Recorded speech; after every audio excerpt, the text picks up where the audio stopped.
What's up, everybody? You are tuned in to the Cris Mal. Podcast, episode 191. Hope everybody's having a good day, whatever you're doing. You're at home, you're at work, whatever you're doing. We appreciate you tapping into the live stream this morning. We got a lot of things to talk about, a lot of NFL, college football stuff, a little WNBA stuff, and we're going to talk about some other things, boxing and some UFC. So before we do that, Maul, how you feeling, man? How you doing? Man, I'm feeling all right, man. Pretty weekend's been kind of up and down, you know what I mean, a little bit. Car got hit a little bit, so I had to take care of that stuff. But overall, man, I'm in good spirits. Good weekend of sports, man, as far as like a lot of stuff going on, man. So excited to talk about it, man. But man, how you feeling, man? How's everything? Everything's good, man. I can't complain, man. Just ready for regular football, man. That's where I'm at with it right now. But everything else is good right now, man. Ready for fantasy football, man. Yeah, man. Yeah, man. I'm with it. I'm with it. You know what I'm saying? Got some drafts coming up real soon, so Yeah, it's coming up quick. I'm excited for it. So, all right, man. Let's talk about it, man. Let's get into it, man. Week 2 preseason is in. Well, we got one game tonight, but mostly in the books. Um, and this weekend, it was, the headlines is pretty much a lot of the rookie and second year quarterbacks, guys who are trying to, show that they belong in the NFL. I would say Mhm. this weekend was about Dylan Gabriel. He started this weekend. And he was 13 of 18, 143 yards. He did have a pick six and a fumble, but he did march him down the field and get to a scoring drive too. Um, I'll say this about Dylan Gabriel: he played better than what I thought he was going to play outside of the two turnovers. Um, was he better than Shador? No, I didn't think he was better than Shador, but I do think that he could be a viable backup in this league. I think that he could be the third quarterback on this. If they decide to keep three quarterbacks, I think this was more so it hurts Kenny Pickett because Dylan Gabriel can give you what Kenny Pickett was going to give you. So I think he could be the third quarterback on this roster. He probably won't dress out a lot. It'll probably be just they already just named Joe Flacco the starter. We already knew that. So Joe Flacco should be number one. Shador should be number two, and then Dylan Gabriel could be number three. And he could just be, sometimes he won't dress, sometimes he will if they feel they need it. But I thought he played solid. He was solid. You know what I'm saying? He showed that he belongs in the NFL. That's what I'll say about him outside of the pick six. Because even with the pick six, he showed enough poise to get him down the field and get him to a scoring drive. So I'll give him props for that. So Yeah, man. With Dylan Gabriel, like, nah, he performed decently. I've always been stating this that I think both Shador Sanders and Dylan Gabriel are kind of like in a hard place right now because of just the situation that the Browns put them in. You know what I mhm. mean? Both of them did not ask to be put in this situation. I think at the end of the day, I think they're both grateful to have this opportunity to potentially make this team. I agree with you though. I don't think Dylan Gabriel is performance was better than Shador's. I know there were some conversations with Dan Orlovsky where he thought Dylan Gabriel was better than Shador based on some of his what he thought with precision in the pass. And I'm like, at the end of the day, Shador Sanders did the same thing. I think overall, I think Shador is the bigger quarterback. So you always have that conversation with smaller quarterbacks compared to, obviously larger quarterbacks that can see over lines. Obviously, you would have to favor Shador Sanders in that. Um, I think the big thing that was shown this week with Dylan Gabriel is that his comments at the end after his performance. It, look, I get it in a sense of that he may not have been talking about Shador Sanders, but at the end of the day, like those comments were just dumb. I'm not saying he's dumb particularly, but I think those comments were just unnecessary at a time like this. You kind of know the temperature that this QB room situation is in. And even if you didn't mean to say, even if you didn't, if it wasn't towards Shador Sanders, a lot of people could take it as it was towards Shador Sanders. And then even at that, you took a shot at the media, which was dumb as well too, because you got to look at the situation that you're in.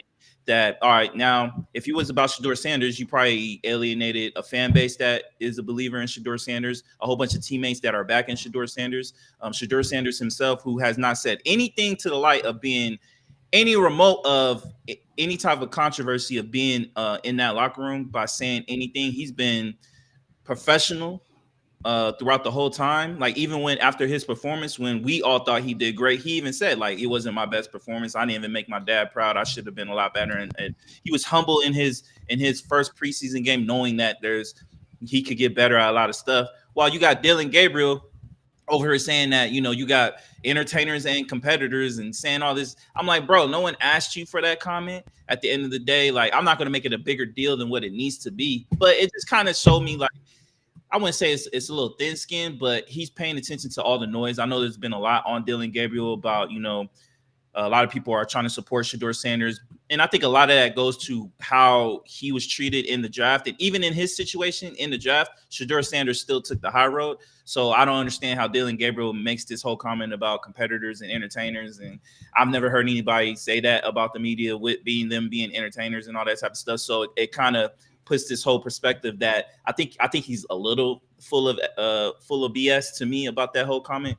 But at the end of the day, with Dylan Gabriel, it just is what it is with me. I've never been a big fan of Dylan Gabriel. Like, he performed okay. But I don't want to hear anybody saying that pick was not on him. Like, yeah, I get it. Those two receivers ran into each other, and obviously the spacing was terrible. But you as a quarterback have that decision to be like, all right, maybe this is not the best decision for me to throw the ball into a tight area like that. Let me go ahead and throw it away. It is a preseason game. So you could fault him for that. You can fault him for the fumble, which Shedeur Sanders had no turnovers in his performance. So, and then they both played against one. So it's not like he played, and I get it. Maybe the Philadelphia Eagles are quote unquote maybe a little bit better team, but it's the preseason. They're not in full fledged as far as like what you're seeing as far as like schemes and all that type of stuff like that. So I'm not going to put that much weight on it. Again, both of these guys performed pretty well. I'm a slight ahead of Shedeur Sanders, and we'll just see how it goes. At the end of the day, they're fighting for the backup position spot because we both agree Kenny Pickett is not the answer for the backup position. So it's just going to be a question whether they're going to keep three quarterbacks or not. You know what I mean? You obviously got Huntley still there. So you would assume maybe one of these guys would be used as a trade bait for a team that needs a particular future in as far as like a quarterback or whatever the case may be, or an injury may cost. Look at the Rams. Like, I think that situation with Matthew Stafford, which I'm pretty sure we might talk about, I think that's a little bit sketchy situation. I know he went back to practice today, but I can't trust a 37, 38-year quarterback who's having back issues right now, who barely can practice at this particular point. So that might be a situation where Shedeur Sanders, Dylan Gabriel, that might be a great opportunity, especially with the likes of Sean McVay. Like, if I'm Shedeur Sanders, if I had a choice, I'd be like, yo, get me to LA. I like LA a little bit better. Sunshine, the atmosphere. I got a star coach who is a great offensive mind. I would want to go there if I'm either one of those guys compared to the Cleveland Browns. No offense to y'all, but it's just the reality of the situation. You got Puka Nacua, you got Devontae Adams, you got Kyron Williams. That offense looks a whole lot better than what the Browns do. And then that Rams defense, we both love that D line. Yeah. So I just think there's situations where it's like, yeah, you're playing for a spot to make that team, but there could be better situations outside of the Browns that could potentially be a lot better.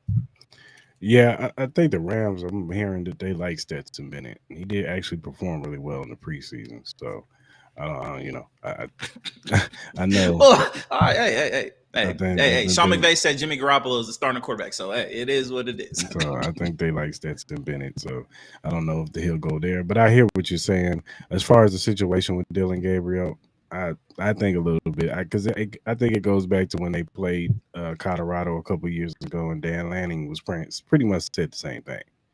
He was like, we here playing football with this Hollywood. We do our thing on the field. And I think he was trying to echo that almost robotically, just, going off of what he heard from Nat. He took that with him and he used it in the media when they asked him. And I think he spoke his truth. You know what I'm saying? Like, I'm a competitor and you guys are entertainers. And I think he was talking about Shedeur being an entertainer because he's in the limelight. He's in the even though Shedeur Sanders, sorry to cut you off, even though Shedeur Sanders does nothing, like, he puts no attention to himself but the media. Like, he's not out there doing extra stuff. He just goes and plays football. He goes in there, he's a great teammate. So I don't even get why he would even put that out there because it's not even close to being the truth. If you want to put that with Deion Sanders, yeah, Deion Sanders is a showmanship, but he was the head coach, and he backed it up. Shedeur Sanders is not like that to a degree. So yeah, I thought he was talking about Shedeur. I think that the whole situation is getting to Dylan Gabriel. I think that pressure is getting to him as far as Shedeur on his back. You know what I'm saying? And he, like I said, he was solid in his game, but I don't agree with. I don't know what Dan Orlowski is talking about. I think he's pushing an agenda personally, but I don't know why Dylan Gabriel performed better than Shedeur Sanders. No, he didn't. I watched it. No, he did not. So I don't care what Dan Orlowski has to say. Also, okay, let's talk about other rookie quarterbacks. Jackson Dart, man, he's balling out, bro, and he's making life harder for them over there in New York, man. He putting that pressure on Russ. Russ is gonna start because Russ is still throwing that deep ball down the field. But is he though? He's gonna start. I think he's on a short leash though. I do think he's on a short leash with the way Jackson Dart has performed. I think they rather just put Russ out there, let him fail, and then you can put Jackson Dart. Whether Jackson Dart goes out there and then he looks bad, then you got to pull him, and this is kind of like, you know what I'm saying? So I think they would just rather live with, all right, just put Russ out there, see what he do with Malik Neighbors and all them out there. But they look good. New York looks good. They look like that defensive line. I know everybody's tripping about Abdul Carter being put on his ass. Everybody's gonna get put on the ass. We expect. It's the NFL, bro. It's the NFL, he's not gonna win. Some of the best ever. Yeah, these are the best players in the world, bro. Like, it's gonna happen, bro. Everybody's tripping, and he was tripping too. Don't put that out there. It's like, dog, that's gonna happen. You know what I'm saying? It's gonna be a Sunday where you're gonna go against the offensive lineman. They're gonna put you on your ass. That's just life. He got to feed his family too. It happened to Ray Lewis. It happened to Lawrence Taylor. It happened to Reggie. It happens, bro. It is all the time. So, but no, New York looks like they're viable. They're gonna be pretty good this year. You got to look out for the Giants. That defensive line. If Russ can play good, or if Jackson Dart ends up coming in and playing the way he's been playing in preseason, we'll see how it looks when people are game planning for the Giants, and we'll see how it looks for him. But right now, Jackson Dart looks like he's a baller. He looks like he might be the next New York quarterback that's going to take this team to another level if he continues to play like this. So we got to still see it, but on the regular season when the real bullets are flying, but I'm liking what I'm seeing from Jackson Dart. I gotta, like I said, I gotta show love and I gotta apologize. I was wrong so far. Hey, no, I agree. It's only week 2 of the preseason, but hey, this is second week in a row. We got to eat our words. Me and you were like, yo, Jackson Dart this. Hey, low key, Jackson Dart has looked like the best rookie quarterback in this preseason so far, even better than Shedeur Sanders, even better than Cam Ward. Like it just is what it is. And again, it's only preseason and all that. And again, he was going up against second and third string players at the time he came in. So, but he performed nonetheless. You can kind of see the explosion, the kind of arm talent that he has, the creativity. The scramble capabilities that he is able to possess. And, he screams out what Brian Daboll used to have with Josh Allen. Not saying he's Josh Allen, but he has some of the characteristics. He has a big arm. He's a bigger bodied, like, kind of quarterback. And, you know what I mean? Like, he has a little bit of resemblance to that. So, and obviously when you add the addition to Tracy Jr. and Malik Neighbors and some of these other guys, man, this team could be really good. I do agree at the end of the day. I do think Russell Wilson will end up being the starter because I don't think they want to put Jackson Dart out there with, going up against, I think they go up against the Commanders or something like that. So obviously, is it the Commanders who they play? Who? Week 1? The Giants. They play the Commanders. I think so. Let me double check. I think they do play the Commanders week 1. Let me see. Sorry, guys. Yeah, they do play the Commanders week 1. So on the road. So is that something you want to go into going up against Jaden Daniels and that explosiveness? Maybe not. Obviously, that defense may not. It got a little bit better with as far as like some of the additions that they did in the off season. How much better we will find out. But maybe that's something you don't want to put him in a high pressurized divisional game. So I think Russell Wilson will fit that. But I agree with you. I think it's a very, very short lease, especially with that fan base. That fan base is just clamoring for anything positive to happen with this organization, especially when you have talent like Malik Neighbors and Tracy Jr. that could prosper off this talent and this defensive line. And again, Abdul Carter, you're going to be fine, bro. You're going to be an all great talent.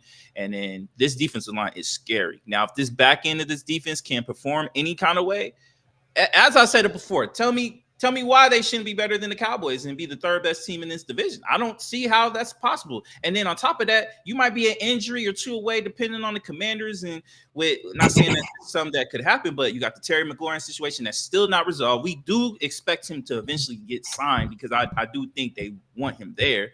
But let's say that doesn't happen. Let's say some fluke injuries happen with the Commanders. Who say the Giants can't be the second best team in this division, depending on how things play out? Because that's just who it is. So all Giants fans, I do got to apologize to y'all. You know, I know y'all been taking a lot of heat and a lot of crap these last 2 years and, you know, going forward. But, hey, man, y'all got a really good team that y'all should be really, really excited going into the season for. And in the future, too. It's a great, young, talented team that is going to be able to compete for years and years to come if they're able to do it right with the roster. And Brian Dable might, you know, he might have a breath of fresh air as far as like a coach. He may not be on the hot seat, because maybe they might give him a little chance, especially if he's able to develop Jackson Dart into the type of quarterback that he can. I think this gives him extra space into still being a head coach for a couple more years.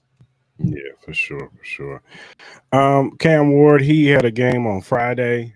He faced off against Atlanta. He had a cool outing. It wasn't too much crazy, but you know, he had a couple throws out there that you saw was like, okay, yeah, one to Van Joseph probably should have put on him a little bit more, but you know, Van Joseph probably still could have caught that ball if he was probably stretched out a little bit, show a little bit more effort. But Cam Ward, he was solid in his outing. Then you have the New Orleans Saints, Spencer Rattler. He had a better day than he did last week. He was 18 of 24, 199 yards, a touchdown, and an interception. Also added 2-point conversion. And then Tyler Shook came in. He threw for 9 for 12, 66 yards, but he had no turnovers. That quarterback situation is going to be weird. I don't know who's going to, because I think Spencer Rattler is going to end up starting the season, and then I think the short lease is on him too. I think Tyler Shook will eventually start the season. If Rattler has a 3 interception game or something like that, I can see them putting Tyler Shook in there, and he ended up taking over the reins. So I still think they're going to be the worst team in the league. So them and the Dolphins are going to be the worst teams in the league. So I have no confidence in them. And then your boy, Caleb Williams. Yeah. Looked great yesterday, man. Looked really good yesterday. Balled out. My man Luther Burden. He gonna be a problem, y'all. Stash him on your fantasy bench. Luther Burden, like, he's gonna be a problem in the slot. That team is loaded offensively. Colston Leveland looked good last night. You got Cole Kmet. You got Swift in the back. Shout out to Colston Leveland, man. Yeah, he looked really good. I saw him singing. I forgot what song he was singing, but he had a little soul in it. Little soul, yeah, man. You know, he might be dating old Travis Kelce. Yeah. He looked really good out there. Cole Kmet looked really good. You got Luther Burden. You got DJ Moore. You got Roma Dunze. Like, this team, I ain't gonna lie. When you compare them to like all the great offenses compared to like, you know, you got the Bucks up there. You would probably put the Commanders. You got the Eagles. You got the Rams. You got your Chiefs. The Bills. Your team. My team. Yeah, the Raiders. Like Raiders offensively, I think could be really creative. But talent wise, like hey, I won't be mad if somebody said the Bears had the best talent as far as like overall with that team. You know what I mean? The addition on the offensive line. Ben Johnson being your head coach and the creativity that you can assume that's going to happen right there. Yeah, man. Hey, look, I get it's only one preseason game, but just talent wise, Luther Burden. We all, both of us were both big Luther Burden fans. I get it. He had a down year last year, but I was pretty surprised how far he dropped as far as like where he did. But Bears. Hey, man, that's. Hey, talent-wise, they up there, dog. They up there. They can compete with the Lions for sure. Yeah, man. Then, of course, you want to speak on your Raiders. I saw Ashton Genty. He had a couple solid runs on was Saturday. He looked pretty good. Brock Bowers looks like he's in rare form. Yeah. Um, so, how you feel about your Raiders right now? So I'm gonna be honest. Unfortunately I wasn't able to see a lot of the game because unfortunately I went to a funeral service around the Yeah, same time, so I wasn't able to see everything. I did get a couple of glimpses of it as far as like little highlights and stuff. I think Ashton Genty's gonna be fine, man. You saw kind of the running power and the speed that he has. I think as far as like once he finds his rhythm within the offense, obviously he's only getting a couple touches. It's hard as a running back to kind of get your rhythm in that. So I think he'll be perfectly fine. Our offense, obviously Chip Kelly hasn't shown his whole full slate as far as like what he wants to do offensively with this team, but you could kind of see like just with Genty and Brock Bowers, you kind of look like those Brock Bowers, it could be rated as the best tight end right now currently, depending on how you want to view things. I get it, people maybe want to see it one more year, but we just know he's just going to be that good. He's easily at least top 3, top 2 best tight ends in the league currently right now, no matter what you want to say.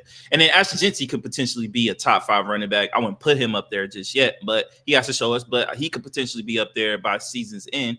You have 2 all-time great talent players with a Geno Smith quarterback who's very accurate. You got speed with Trey Tucker. You got Michael Mayer, who also could be a hell of a tight end as well. This team, and then you got Jack Beck and all those guys who are still unproven, but could be really good. Jacoby Myers. Offensively, I think we're going to be really good. Defensively, our back end is going to be very suspicious. You know what I mean? Obviously, I'm not too worried with the D line, even with the loss of Christian Wilkins, but losing Christian Wilkins is tough. You know what I mean? He is a great talent. So a lot of people are going to like Tyree Wilson. He has to perform. You know what I mean? I'm still really not impressed with Tyree Wilson too much, but you know what I mean? That again, he's going to be compared to, we could have had Jalen Carter, but we chose to get Tyree Wilson. And that's just another situation where, from before this new regime came in, it's just another reminder of how poor the decision making was with a lot of these older regimes that came into the Raiders franchise. So hopefully we can resolve that. Hopefully I'm rooting for Tyree Wilson because he's on the team. I want him to produce, but I'm not been impressed yet. Our back end, obviously, we have a young corners and young safeties and stuff like that. So it's going to take time. I get it. It's not really impressive right now, but I think we'll be fine. I was pretty disappointed at the ending of the game. Like we could have tied the game, but unfortunately, Cam Miller threw the pick. And the Niners were able to win. Obviously, a lot of noise about there was a whole bunch of Niner fans in the stadium. I get it. It's not the greatest look for the Raiders fans that, that your whole damn stadium is filled with red. It's not a good look. Raider fans got to be better. I think Raider fans need to especially old school Raider fans, I'm going to say this pretty quick. I think old school Raider fans need to get out of their feelings with this move to Las Vegas. Get over it. I get it. The nostalgia of the Oakland Coliseum will always have its nostalgia. I get the nostalgia of Oakland as a whole, as a city being a sports town. I get it. I understand that. Las Vegas is a very transient city where a lot of people come in, come out. A lot of people from a lot of different places of the world come to live here. I get it. I understand that. But support this team. Come out and support it. I get the ticket prices are really high because it's in Vegas and all that. It's a new stadium. But come and support this team. It's embarrassing to see a sea of red in our own stadium when we know what kind of fan base that we do have. Like the Raiders fan base is up there with the Niners, up there with the Chiefs, up there with the Packers, the Cowboys, the Steelers. We are up there with some of the greatest fan bases in the world.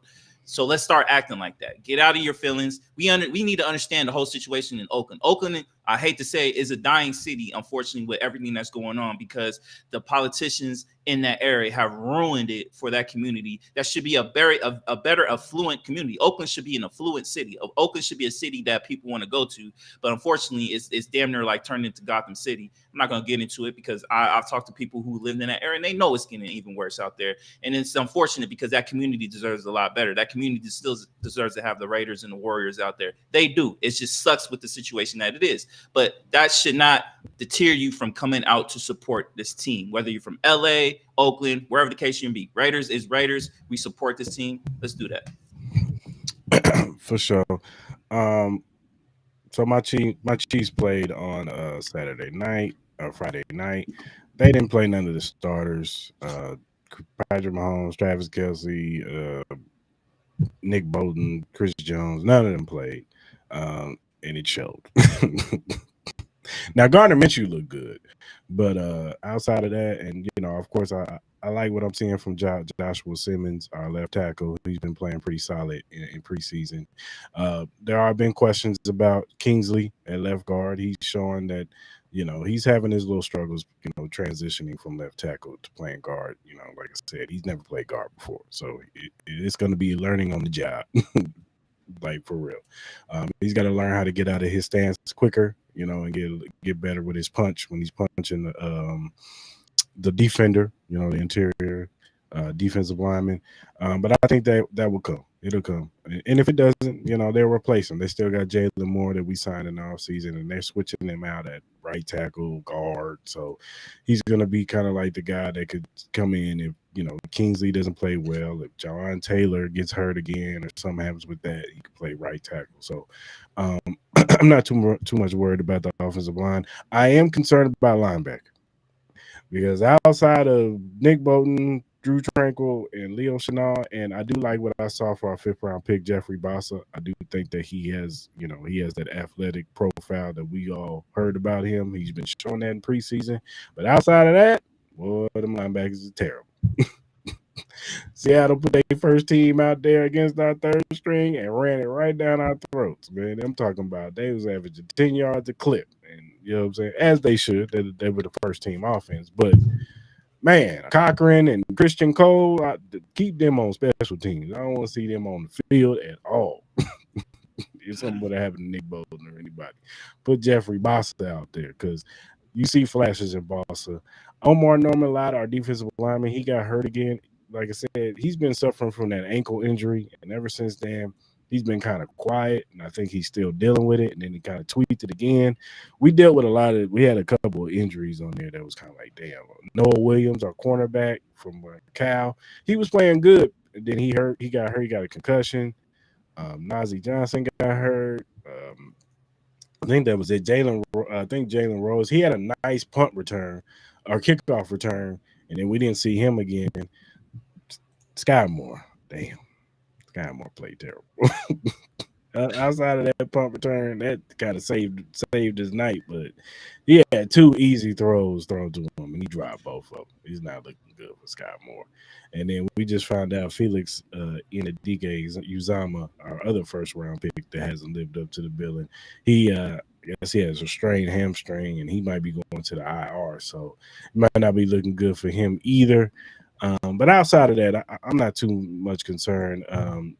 They just got to, we got a lot of young guys that, got to get reps, especially at safety and line. And like I said, I got my concerns at linebacker, but defensive line, I'm not too concerned with. I think they'll bring somebody in to compete in that middle and on the edge because we need depth on the edge because we got 2 injuries now. Guys already on the IR for the defensive end position that we're probably going to have to bring somebody in. I don't know if it maybe bringing a Zadarius Smith or somebody like that to come in and be that depth piece. He ain't got to be a starter, but he going to be a good rotational guy that, come in on 3rd and longs or whatever like that. We know that Zadarius Smith is good at getting at the quarterback. So we get somebody like that to help out with Chris Jones and George Karlaftis and Charlie O, then I'm all for it. You know what I'm saying? Or, I expect Brett Beach and his team is going to be scouring the waiver wires for whatever potential guys that get cut or waived or whatever. They'll bring somebody in. So I'm not too concerned with that. You know what I'm saying? I know this week the starters will be playing. It's the home game against Chicago. So Patrick Mahomes and all them, Chris Jones, all them will be playing probably a couple series. So we'll get to see them at full, not full, but we'll get to see them play, what I'm saying, all the starters and go out there and try to have a good showing going into Brazil. So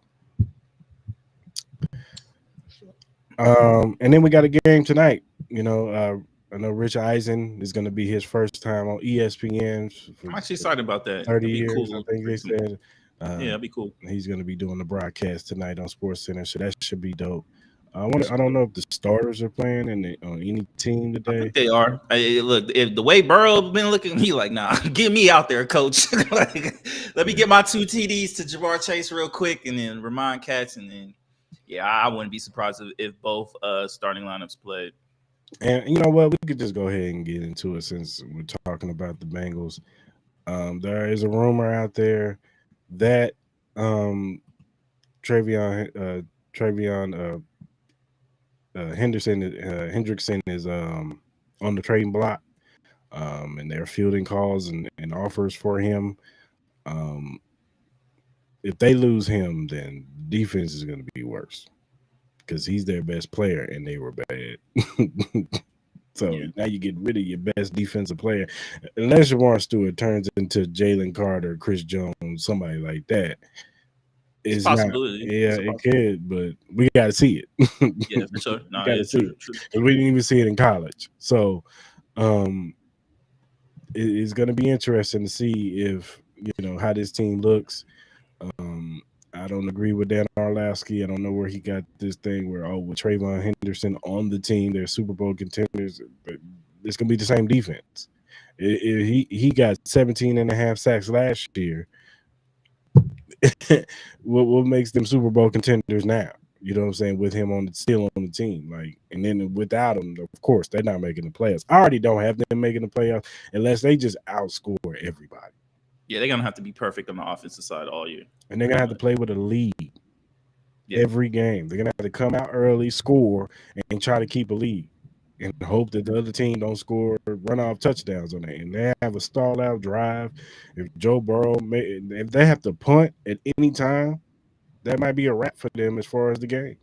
You know what I'm yeah, saying? So I don't know. Maybe they need to. I would say I don't want to say make a move because it's like the best move is to pay the guys that's in the house. So you're gonna trade Travion Henderson for what? A pick that's not gonna help you this year. It may help you next year, but unless you trade him for a corner, and I don't know. So it's not looking good for Cincinnati for me. I don't know. That's just my personal opinion. And like I said, I think we both agree that their defense is going to be bad this year, and they're going to have to score a whole bunch of points to get W's this year. Um, they are the only team in history last year. They said that went 3-4, scoring 33 points or more. yeah. And I think the rest of the league is like 79 and like 20 or something like that. Like Hmm. that's a crazy stat. Yeah. So I don't know.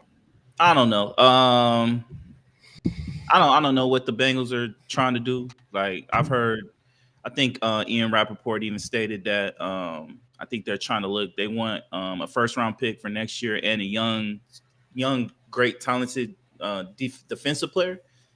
Which is like, all right, so you're gonna trade for a young defensive player for a first round pick, but why don't you just keep the guy that you have that you already know that can produce? You know what I mean? Like, I don't get that because eventually you're gonna have to pay that young guy, especially if he's great.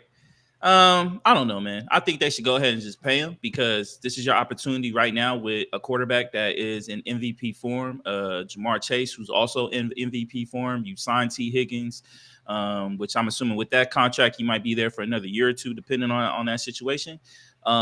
It's go all in time. This is your guy that gets pressure to the quarterback. This is the guy that was the sack leader last year, and why don't you just pay him? Like, find a way to structure the court, structure the years and the money to where he gets his money, but it's still favorable to you in this situation. But at the end of the day, it just shows the Bengals are going to be the Bengals.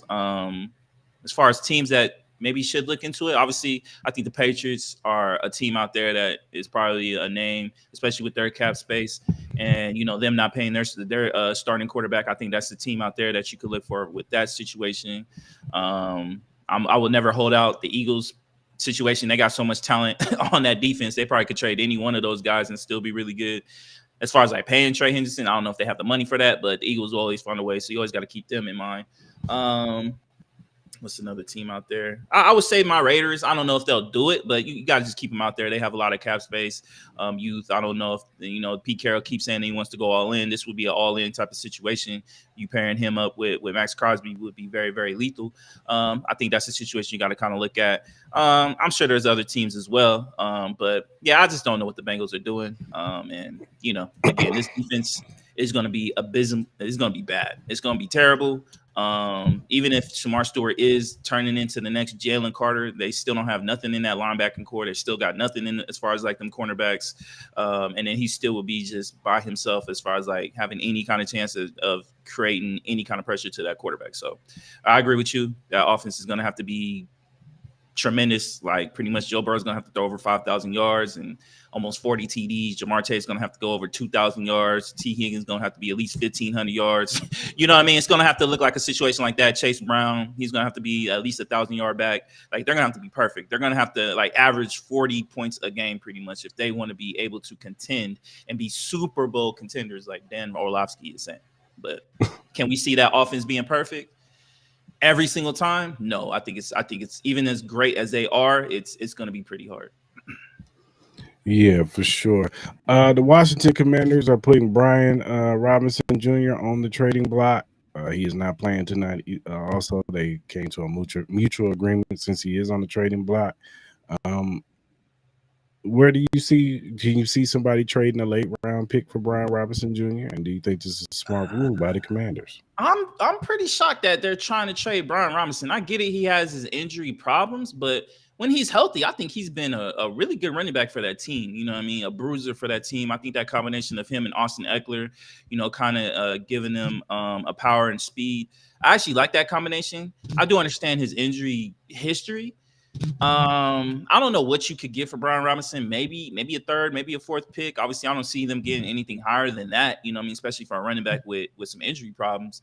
So I am a little shocked. I don't know if he's asking for money because I don't think he is, because I think I saw a clip of him saying that he needs to earn, you know, some money. You know what I mean? Like he doesn't feel like he needs to be in any kind of contract talks. Like he wants to earn his bread, which you got to respect. And I think as an organization, you should be actually kind of gleeful about that. He's not really stressing about the money right now. He wants to prove you wrong. So you have a young running back who is proving that he can actually produce when healthy, having a little chip on his shoulder because I'm sure he wants to get paid and be on his team that drafted him. I think that would be a win-win situation with Austin Eckler, with Jaden Daniels. Like, it's like there's so much turmoil on this offensive side that we didn't expect. You got turmoil with Terry McLaurin. You got turmoil, a little bit turmoil with Brian Robinson Jr. That's not what you want for your second-year starting quarterback. You know what I mean? You want him to have consistency with who he's around, and you're kind of changing all that and causing a whole bunch of unnecessary drama in a situation that y'all should have no drama in.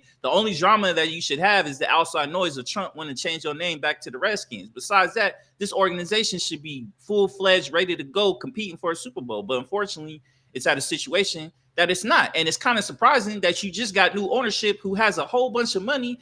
This should be the last thing that you're worried about. You're not even paying your star quarterback yet. You should be able to pay these guys and not even blink an eye. So I don't get what they're doing.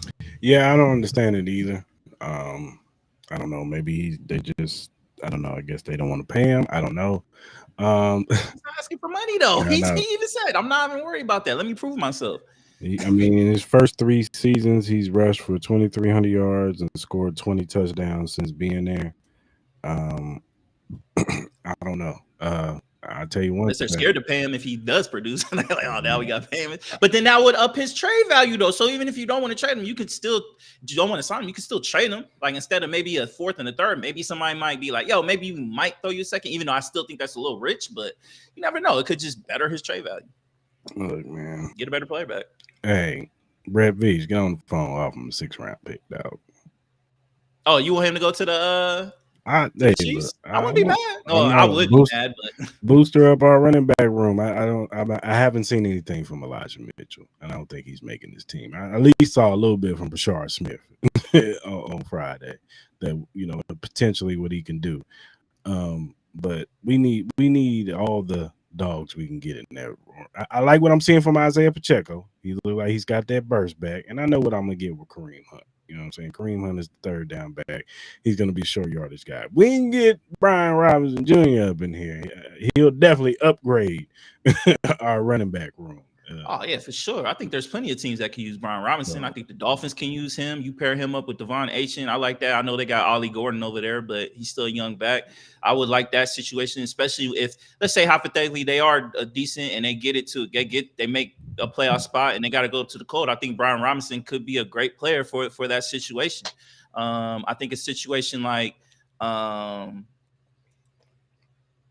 maybe the Jets. I know there's been kind of rumors about Breece Hall being put on the Breece trade Hall block too. as well. I would take Breece Hall. Like, look, I think Breece Hall is amazing. I think he got kind of a raw deal, especially with that whole Aaron Rodgers situation. He did deal with some injuries as well. But I think Breece Hall, when healthy, I think he could easily be a top 10 running back in this league. So, I would. If I had to choose between either one of them, I probably would take Breece Hall over Brian Robinson. Of course. But even that I think is insane. Why do you not want to? I get it. There's a lot more running backs. Maybe next year's draft is like loaded with running backs. So maybe people are just kind of prepped for that. I'm not. I gotta get familiar with as far as like who's the running backs in college that could potentially come out next year. Maybe it's a situation like that where, you know what I mean? Like, we don't want to pay these guys. We got some young crop that's coming up in this next year or two that, you know, we're willing to draft. So maybe it's a situation like that with these teams. Yeah, for sure. The Eagles made a trade with the Houston Texans for John Mechie.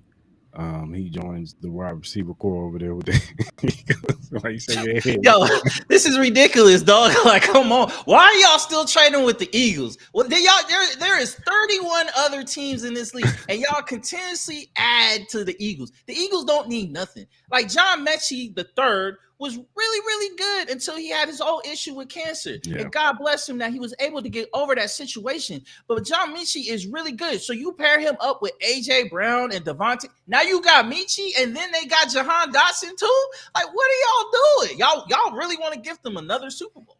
Like, what are we doing right now? Like, go ahead, just trade Trey Henderson there. Go ahead, give him Breece Hall. Like, let's do it. Let's everybody trade one of their best young talents. You know what I mean? Let's give him Ashton Genty. You know, have him a backup. Y'all can give him Trent McDuffie. Pair him up with Trent Mitchelson and Cooper DeJean. You know what I mean? Rams, go ahead, give up Puka too, or give up somebody from your D line. Hey, let's everybody just give the Eagles everything to the Eagles. Like, bro, stop trading with goddamn the Eagles, man. Like, bruh, there's no other team calling y'all. Nope. There's no other team. And then sorry to keep going. How much more ammo do the Eagles have?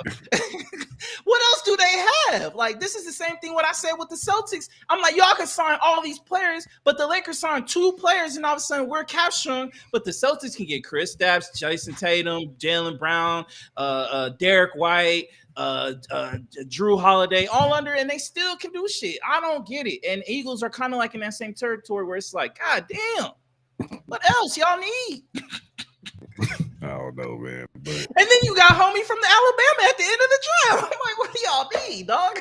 Y'all got Jahad Camp. Like, what do y'all need, bro? Y'all don't need nothing else, bro.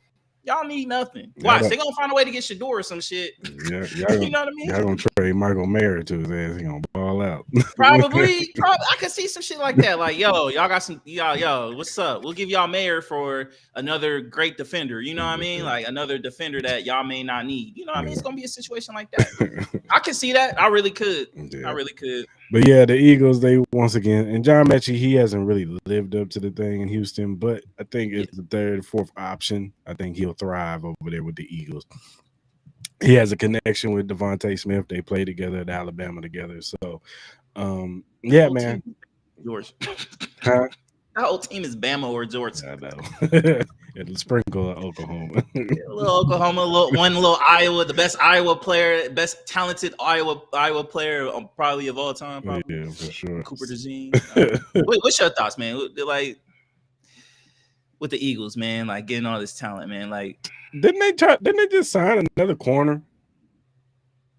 I could swear they signed a corner or something like that. I don't know. I lost track. They always do something. I'm like, damn, how many DBs do these niggas need? You know, do something at the trade deadline. You know they're gonna do something at the trade deadline. That new breaking report: Terry McLaurin got traded for Devontae Smith. Like you gonna hear some dumb stuff like that, bro. I'm trying to tell you. Brown's gonna get traded. Keep complaining and after the game and shit because he ain't getting the ball. Yeah, we'll see about that. But no, look, man. That's why Howie Roseman is the best, man. No, he is the best. He is the best. best. He's one of the best. You know what I'm saying? So I got to give him kudos because dude be willing and dealing from draft to free agency. See, like we got his protege. I forgot the black gentleman's name. Like he came to the Raiders, so he was like their lead personnel guy over there with the Eagles, and I know he was like really close to Howie. So Hopefully Howie won't screw us. Hopefully he'll, look out for his boy, send him some love. Hey, if you want to send, like, y'all get tired of Coop, send us Coop, or, somebody over there, if y'all get tired of, AJ Brown, send him over here, for the low, come on, man, look out for your boy, man, look out for your boy. And they got connections with the Chiefs too. Brett Veach is, really, he knows Who, Howie? Yeah, and they know Howie Roseman. A lot of those, Mark Donovan, our president of the team, they know Howie Roseman. Of course, Andy Reid knows Howie Roseman. So there's a connection with that too. So it's no coincidence that Howie Roseman, Brett Veach, and all them, they make all the good moves and get all the good players and stuff like that. So let me ask you before we move on. What's your ultimate guess on what happens to McLaurin, Hendrickson? Well, what do you think happens? I mean, look, I know the Ricky dude said Terry McLaurin is close to finalizing the deal. So, and every time he says something, it happens. So it looked like the Terry McLaurin thing is gonna happen. So they look like they got a deal in place. I think he said worth $30 million a year. Yeah, just go ahead, sign the 30, man. Just give him the 30, because I was hearing rumors that it might have been around 28 and a half. He's trying to get the extra 1.5. Just give him the extra 1.5, dog. Yeah, you'll make that back in jersey sales, probably. Yeah, so I think he said 30. I think Trey gets traded. I think he does. I think he gets traded by next. Where do you think he goes? Where do you think he goes? I could see somebody like the Panthers, the Patriots. It's gotta be, if somebody's gonna go all in. Has to make sense. Yeah. I could still see my Raiders, because we still need help on that defensive side. And again, Pete Carroll's always been they've all been preaching that they're not gonna be pussyfooting around as far as like trying to make this team better. They're gonna do everything possible. So maybe the Chargers. Maybe the Chargers. I'm trying to think other teams that possibly could use like a defensive end. The Falcons. Yeah, that's a good place. I can see the Falcons possibly do, especially the Jags. Now it's interesting to see what they do with Kirk Cousins, because they still got him on the books. Yeah, that's true. Jacksonville just traded for Colin Sanders, which I think that was a good move for them. He's gonna help their interior. I was kind of wishing the Chiefs could bring him back. Colts. Yeah, because they look like they've been trying to build that, and Lou Lamoriello, he's coming from the Bengals. He's actually a really good defensive coordinator. A lot of people are trying to blame him for what happened. No, he just didn't have no dogs over there. So he's building the defense over there with the Colts with Charvarius Ward and who else is over there? They got some dogs over there. The kid that they drafted last year, the defensive lineman, Latu, I think his name is. I was hearing maybe it might be him with a pick. I was hearing with the Colts, it might be him with a pick. I know they just signed Xavier Howard too. I know he hasn't been in the league, but he had that situation. Yeah, they got didn't they get Charvarius Ward too? That's what I'm saying. They got Charvarius Ward. They just signed Xavier Howard. Yeah. The defense looks like it's shaping up over there. So yeah, I could see Colts, Patriots, if they're willing to trade within the conference. Now the thing about the Colts, it ain't looking too good at quarterback right now. No, that's another conversation for another day. But that's another conversation for another day. Daniel Jones look like he about to take this job. I could have been told you that with the amount of money they gave him. Like, I just don't see, because it honestly also makes more sense too. Like, I don't know if they want to quit on Anthony Richardson just yet, but it might be smarter to start Daniel Jones, and then if he needs to be pulled, he's already the veteran. It's not going to be a big deal for him to get pulled compared to Anthony Richardson having to get pulled. Like, once you pull Anthony Richardson, it's over. Yeah. It's over. You know what I mean? So they can't do that. So I kind of understand that. I think a sleeper team to look out for Trey Henderson is the 49ers. I think that's a sleeper. I think that's a sleeper team. That is a good. If they don't want to trade within the conference, I think the 49ers, I could see the 49ers maybe doing that and just leaning more towards on their defense and making it because I think with Brock Purdy, I think, he looked decent. He didn't look too bad in the preseason. But I think that team, that offense predicates on how healthy Christian McCaffrey is. 100%. If Christian McCaffrey can look like how he's looked before the injuries, then I think the 49ers are still in there. You know, like you said, like we just talked about with Matthew Stafford. I mean, I know he practiced it or he was out there. I don't know if he practiced, but he's 32 with a back injury. We don't know how much that's going to linger. A defensive lineman hit him in his back.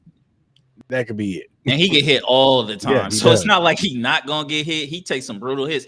Like, yeah, man, I ain't gonna lie, I'm low-key kind of cooling off on the Rams, unless Stetson Bennett is really gonna be that guy that kind of takes him over there. I ain't gonna lie to you, man. I know it was preseason, but I like what I saw from Seattle. With Sam Darnold. No, Seattle cool. Yeah, I don't have no problem with Seattle. Their running game is gonna be crazy. I like Elijah Royal, another kid from Miami, the tight end. He looks like he's going to be a weapon. JSN, of course, you know, Cooper Kupp, like, out there. Like, yeah, Seattle might be all right. that defense is going to be all right, too. That defense is going to be cool. Yeah, I forgot they got DeMarcus Lawrence over there. And then, honestly, like, I know people think, like, the Sam Darnold thing was a fluke, but I think he'll be fine, bro. I think he's gonna be okay. Around him. You got to give him a good offensive line. You got to put talent. He's that type of player. We need to put talent around him, which he does. It's not like that Seattle team is lost on talent. No, they got. You know, they were able to get what's my man's name that came from the Cowboys? What's his name? Dexter Lawrence. This was it. DeMarcus Lawrence. DeMarcus Lawrence. Yeah, you know he over there. You know what I mean? So it's just like that D line should be really good. That back end with I think they got some underrated cornerbacks that I don't think a lot of people really talk about. And Witherspoon is. That's what I'm saying. Like that defense is gonna be. They're gonna be hit. Like that defense is gonna be hard. I forgot they got that safety from South Carolina. Yeah, man. Like that defense is gonna hit. Like that might be the hardest hitting defense in the league this year. You know what I mean? Like it has resemblance of, you know, old school Legion of Boom days when you really look at that team. You know what I mean? Like they got big cornerbacks and heavy hitters. Like, bro, like that could be a very, very, really good team defense that could potentially be a top 5 defense, man, if everything plays its cards right. I think the main thing with the Seahawks is just health. Yeah. You know what I mean? Especially with the running backs, you know what I mean? Like Charbonnet, Kenneth Walker has always had injury problems. Sam Darnold, you know, try to keep him up. Let's see how that O-line responds. I like they backup running backs I was watching. Of course, I wanted Damian Martinez, the kid from Miami. He was good at Miami with Cam Ward, and now I think he was underrated. So they got some good backups too. So that NFC West is gonna be a tough. It's gonna be a tough division. That's gonna be a really tough division. I know people. Our boy is over there, Ricky White the third. That's what I'm saying. You know, we always gonna root for Ricky. You know what I'm saying? Yeah, you know what I mean. Like with the Seahawks. We got to see the situation with the Rams. You know, the Niners are always going to play tough with Kyle Shanahan, and they're still talented over there. And then the Cardinals, man, if Kyler Murray can just, you know, stay consistent, not turn over the ball, that team's going to be really good too. Like, that's going to be a hard division to win. It's going to be a hard division to win. So it is. Matthew Stafford needs to stay healthy. I don't know.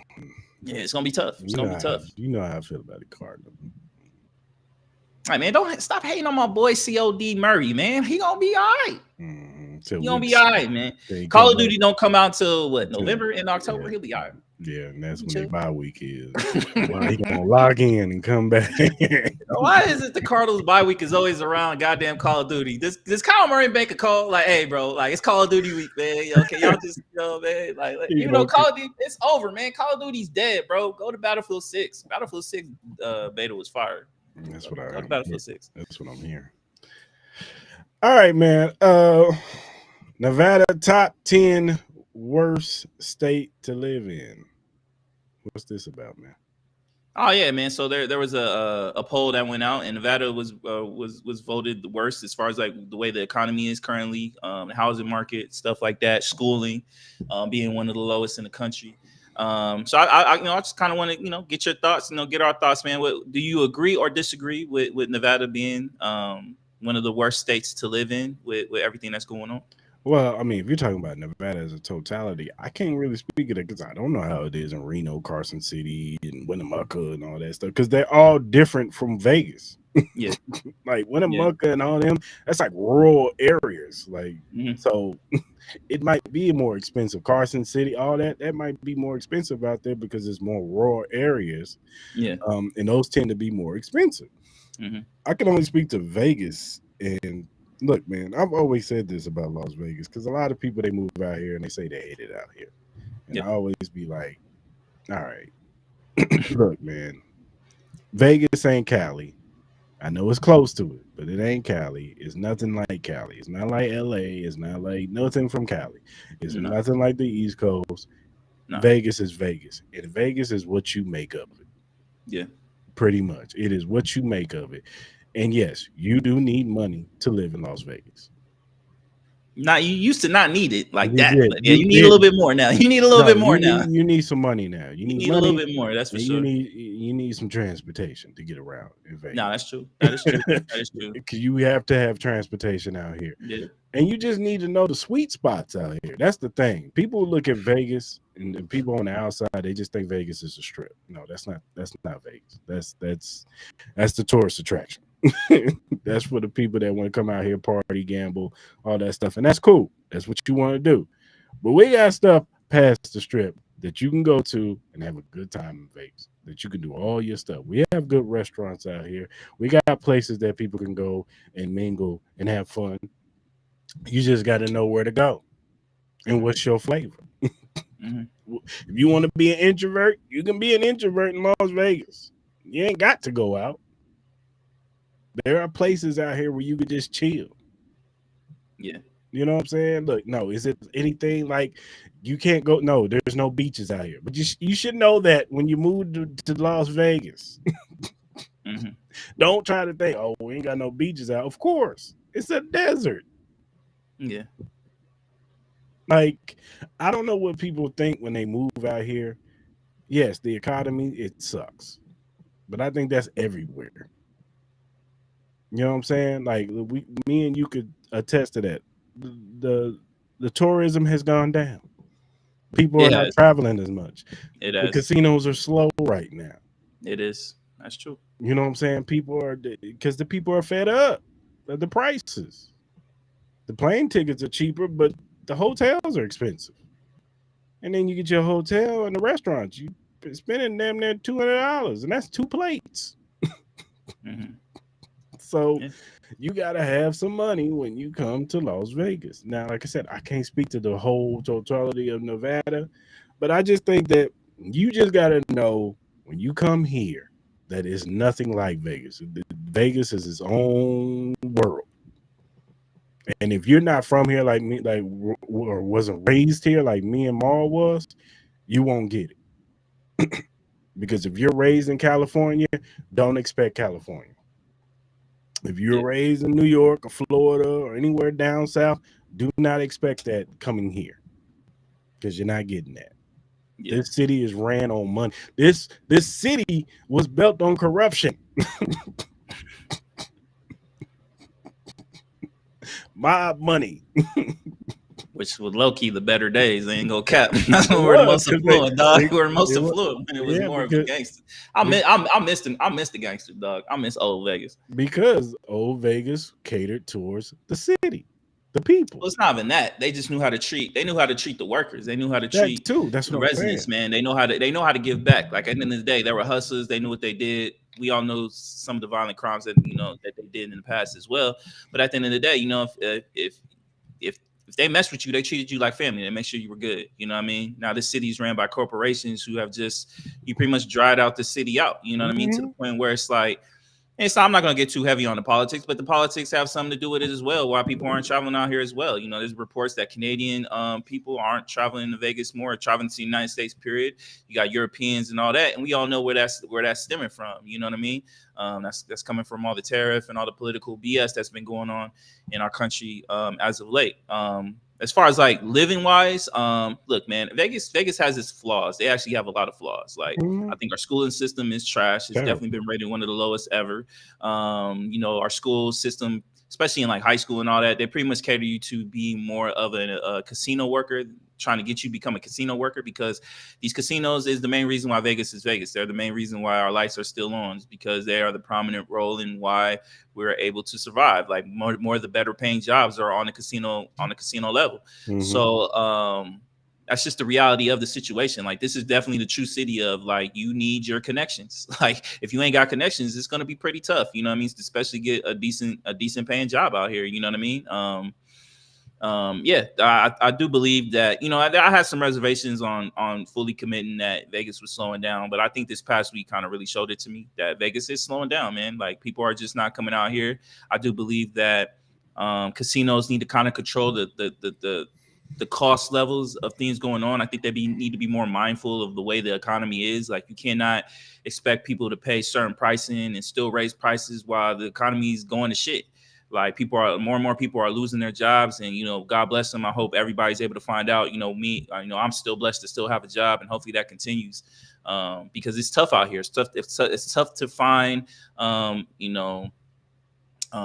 actual residuals coming in, money coming in, you know what I mean? So, and while everything is going up, jobs are becoming less and less fewer, you know what I mean, for people to hire. So I think that's going around the entire country as well. But we get affected a little bit more because our city is dependent on tourism. You know what I mean? If tourists aren't coming out, then obviously we're going to see the effects more quickly. You know what I mean? Now, there is a lot of money out here, so we're not seeing it to the likes of, like, we're hearing a lot of stories of these smaller towns in these, southern states and East Coast states that are really, really struggling to even continue as a city, continue as a town. You know what I mean? I don't think we'll ever get to that point because there is a lot of money still out here affluently, but you're feeling it. Like, I understand why people have his reservations on living out here because it is tough. It is tough.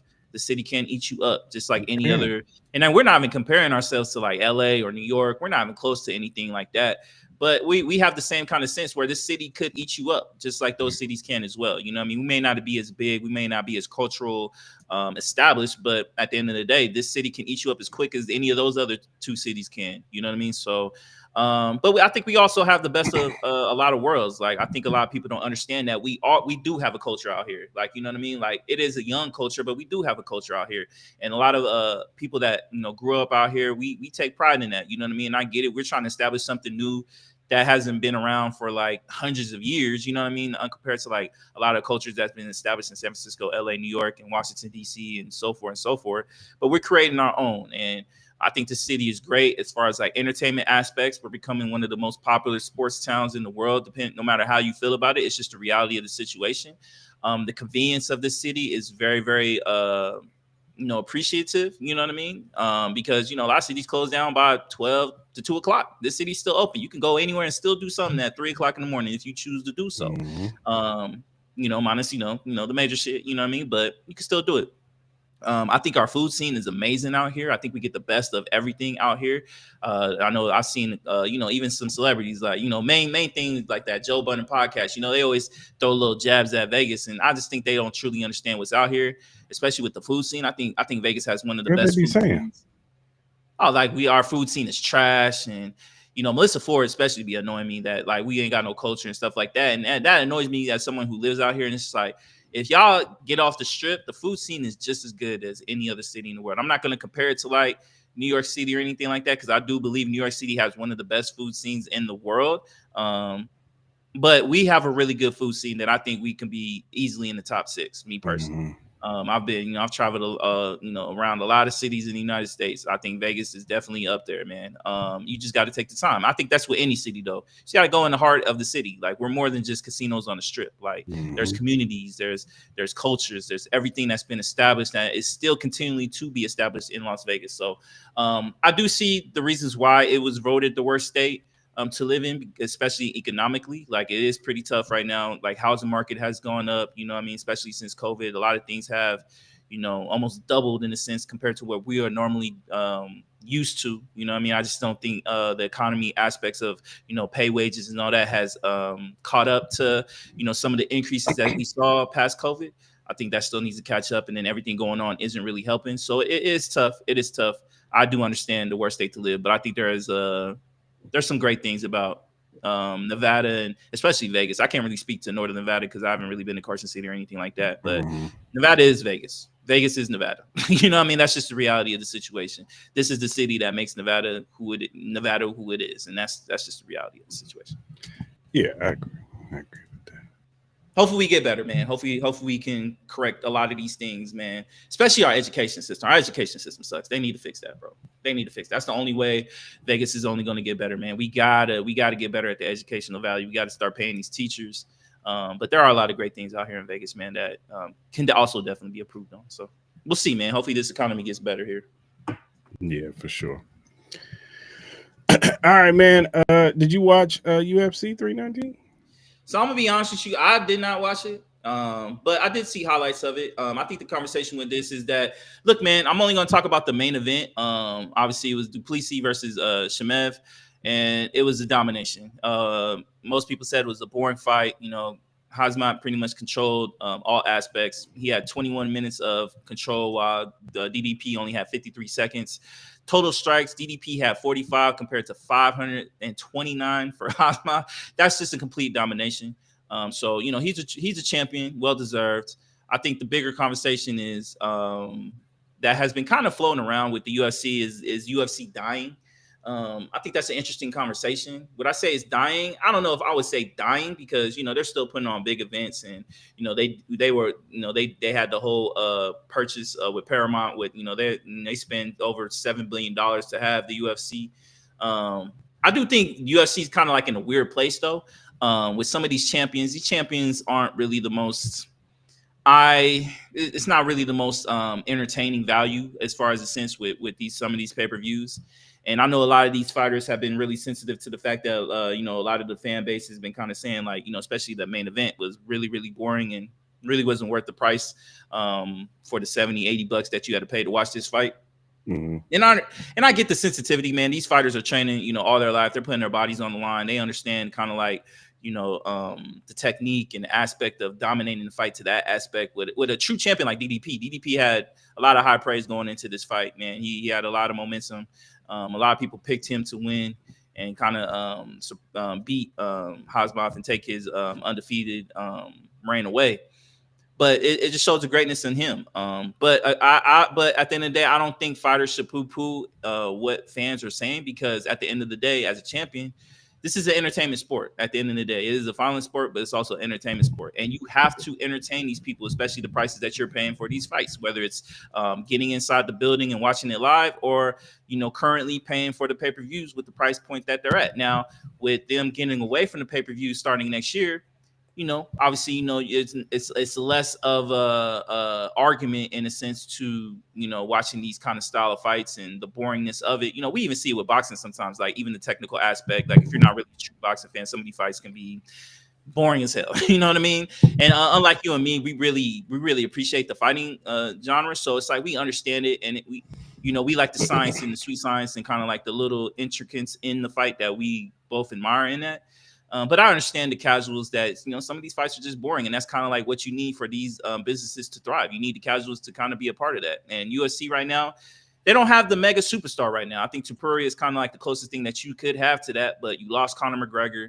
You don't have John Jones. Like, who's going to be your prominent superstar? I think with boxing, you have your prominent superstars. You have the Canelos. You have the Terrence Crawfords. You have the Tanks that are still currently in there. You have a lot of young, great talent like Shakur Stevenson and Abdul Mason that could really be superstars depending if the trajectory goes the way that we both see them going. I think boxing is more in a healthier place than the UFC as far as like with superstar talent. And that's what's going to kind of take you over the realm as far as like being consistent, being relevant. And UFC needs to find that. And, you know, these fighters and the way they fight, it's dominant. It's amazing when you're in the fight game and you love it like that.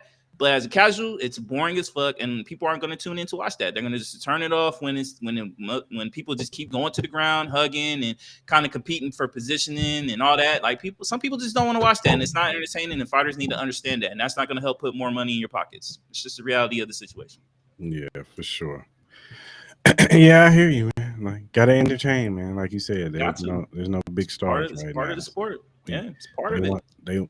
Especially in UFC, they want those knockouts, man. They do. Why do you think they give the money to the best knockout? They don't give it to the best wrestler. They give it to the best performance. And most of the best performances are the people that get the knockouts. So look, you want that bread, you're gonna have to find ways. Like, I get it, it's your style, but make it more entertaining. Make it more entertaining. You know what I mean? Like, there's ways to ground and pound and have it be entertaining. Like, just holding and positioning, that's not gonna get it done. It's not gonna get it done. It's not gonna sell tickets. It's just not. It's the reality. Yeah, for sure. All right, man. We're going to take a quick commercial break, and we'll be back. Introduce yourself to Magnet, the ultimate sports drink. Are you ready to take your performance to the next level? Do you want a sports drink that eliminates the muscle cramps and fatigue when working out or training? Meet Magnet, the sports drink designed for athletes who refuse to settle for mediocrity. It's power-packed electrolytes and rehydrates and restores balance with their scientifically formulated blend with magnesium that fights fatigue and boosts endurance.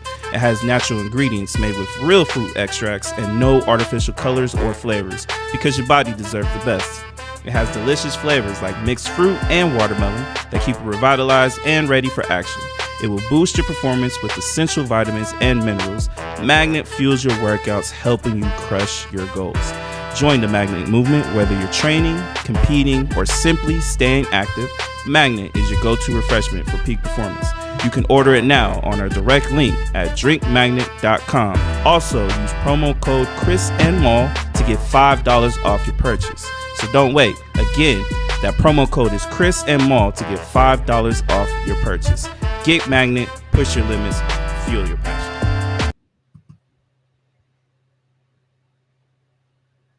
Shout out to Sports Magnet Drink. All right, man, I got a question for you, man. What is the hardest non-quarterback position to play in the NFL to you? The hardest non-QB position to play? I would say it's cornerback. I think being on the island back there and one-on-one, I think anything one-on-one aspect-wise, I think it's tough, especially on that island. You know what I mean? Kind of predicting where receivers' routes are going to go, understanding zone coverages, defense, switch off, as far as like from, linebacker to safety to cornerback, stuff like that. I think cornerback is a tough position to play as far as like athletically, scheming-wise, and just, anticipation. I think I would say that. Maybe after that, I would say maybe O-line. Recognizing stunts, one-on-one, another aspect of one-on-one, going up against some of the more stronger athletic talent players that's in the league. You could easily say, these D linemen are getting more and more athletic, more and more physical.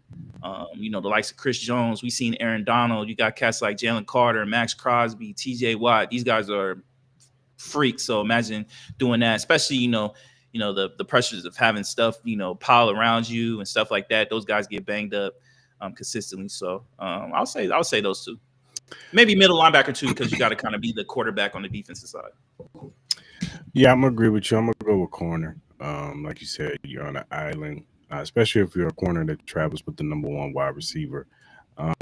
You got to go against different types of wide receivers. You either got to go against a dude who's 6'3", 6'4", big body wide receiver to a more shiftier guy like a Tyreek Hill or guy like that. And you gotta know, especially if if you're a guy who's like prides himself of I can lock this dude down, because there's not truly a lot of lockdown corners anymore because it's just too hard because of the rules and everything that goes in. And that's another thing. The rules are just so against cornerback play nowadays because it's tough. Because you can't touch them. If you breathe on them past 5 yards, they're throwing the flag. So you got to know how to keep your hands on them, but don't be too on them. No grabbing, no nothing. And it's kind of hard because instinctually, when you're trying to guard somebody, you're going to try to grab something to keep, just to know where they're at. So, and then that's another thing. You're trying to look at the guy and not run past you and look where the ball is. So it's a difficult thing to do, especially, and then play within the scheme of what you're playing. You know what I'm saying? Whether it's a 4-3, a 3-4, cover 2, all that stuff. You got to know how to, you just got to know. And that's why the real special ones, they come every once in a while. They're one of ones. You know what I'm saying?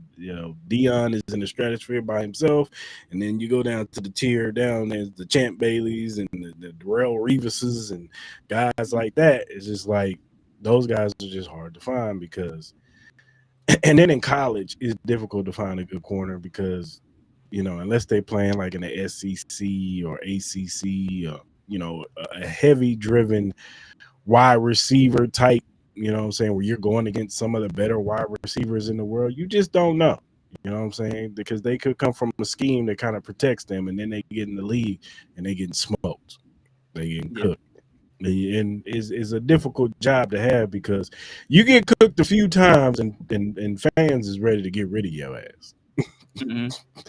Some guys need time. You know what I'm saying? They need to adjust to the speed of the game, and then once the game starts slowing down, you saw it with the Ravens last year. Nate Wiggins, he didn't have a good start to the year, but as the year went on, the game started slowing down to him. He started having a better year. And sometimes it just happens like that. Not everybody's Sauce Gardner, where they're coming out the gate. And even he had his struggles last year. Yeah, so it just happens. You know what I'm saying? But I think it's just a difficult because you're facing off against so many different types of wide receivers. And you just got to have so many tools in your bag on how to defend a 6'3", 60. The way I defend Nico Collins, I can't defend Jamar Chase the same way. You know what I'm saying? Because they just do two different things. They're two different types of wide receivers. So I agree with you. Offensive line is difficult because college doesn't really prepare you to be a good offensive line nowadays. And teams don't practice enough in pads for these offensive line to develop. So when you get a special one, like, it's hard to find a great left tackle. That's why I'm so happy about I'm very hopeful about Joshua Simmons, because it's like everybody's saying all this stuff about the tools. They're all there for him to be a top left tackle. But of course, he's got to put it on the field. You know what I'm saying? Yeah. We've heard it before, where we see these guys coming out of college and they're supposed to be from Alabama, Georgia, or whatever, and then they get to the league and they're not that good. Yeah. So it's just like offensive line, because they don't get a lot of reps. Unless you just play a lot of college football, you don't get a lot of reps. Practice time has been cut. These dudes used to do 2 a days, so they had no choice but to develop at a quicker rate because they were practicing so much. Nowadays, practice is 2 hours. Most of the time, they in the rooms studying film and doing. And then when the season starts, they're not really practicing pads. They doing walkthroughs. That's what they doing. A walkthrough. They got the jersey and the shorts on, and they just running a few things. They're running what they gonna run for that week, and that's it. There's not really no real practices anymore where these guys are hitting. For one, you don't want to get your guys hurt during the week. Also, it's like they have these rules in place nowadays where these guys can't practice like that no more because CTE and all that stuff. People were dying on the field and stuff like that in practices because the 2 hours a days in the heat wasn't good for these players. So it is what it is. But yeah, I think corner, I'm with you. Offensive lineman is very difficult to learn. Yep. All right, man. Let's do our bet U.S. short 5 picks. Okay.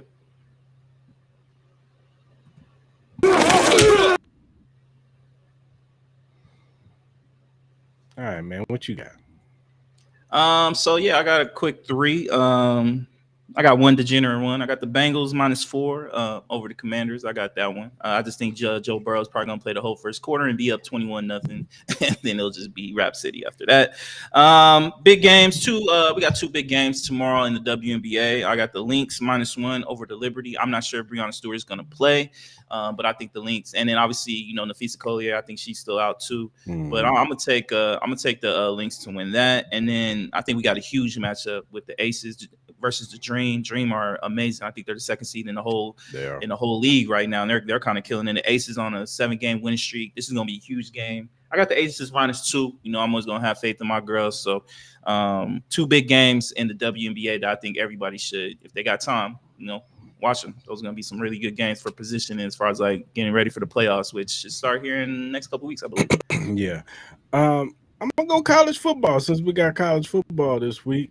I was gonna wait till Wednesday, but all right, go ahead, go for it. We ain't got a show on Wednesday, remember? So. Oh yeah, we don't. That's right. My bad. But I'm gonna go ahead and take K-State -3 over Iowa. They're playing in Ireland and Dublin. So I'm gonna take that. I'm gonna take the over 51.5 Stanford and Hawaii. I think that's gonna be a high scoring game. And I'm gonna take the over in the Kansas and Fresno State over 50.5. So college football's back, man. Yeah. Football here on out, man. I'm excited, man. Yeah, for sure. If you look at the screen, pull this. If you look at the screen, you'll see the QR code for the Bet US website. Go ahead and scan that. Put your information for first-time users only. Put your information in. Put the promo code JOIN125. You get 125% signing bonus plus 10% gamblers insurance. You get three risk-free bets on your first three deposits on $100 up to $5,000. So if you bet $100 on your first three deposit and you lose, you keep your money. So on your first three deposits, you can keep your money or you can win some money. So go ahead, scan that QR code, go over to BetUS, sign up, tell them Cris Mal sent you. And that does it for our BetUS Surefire picks.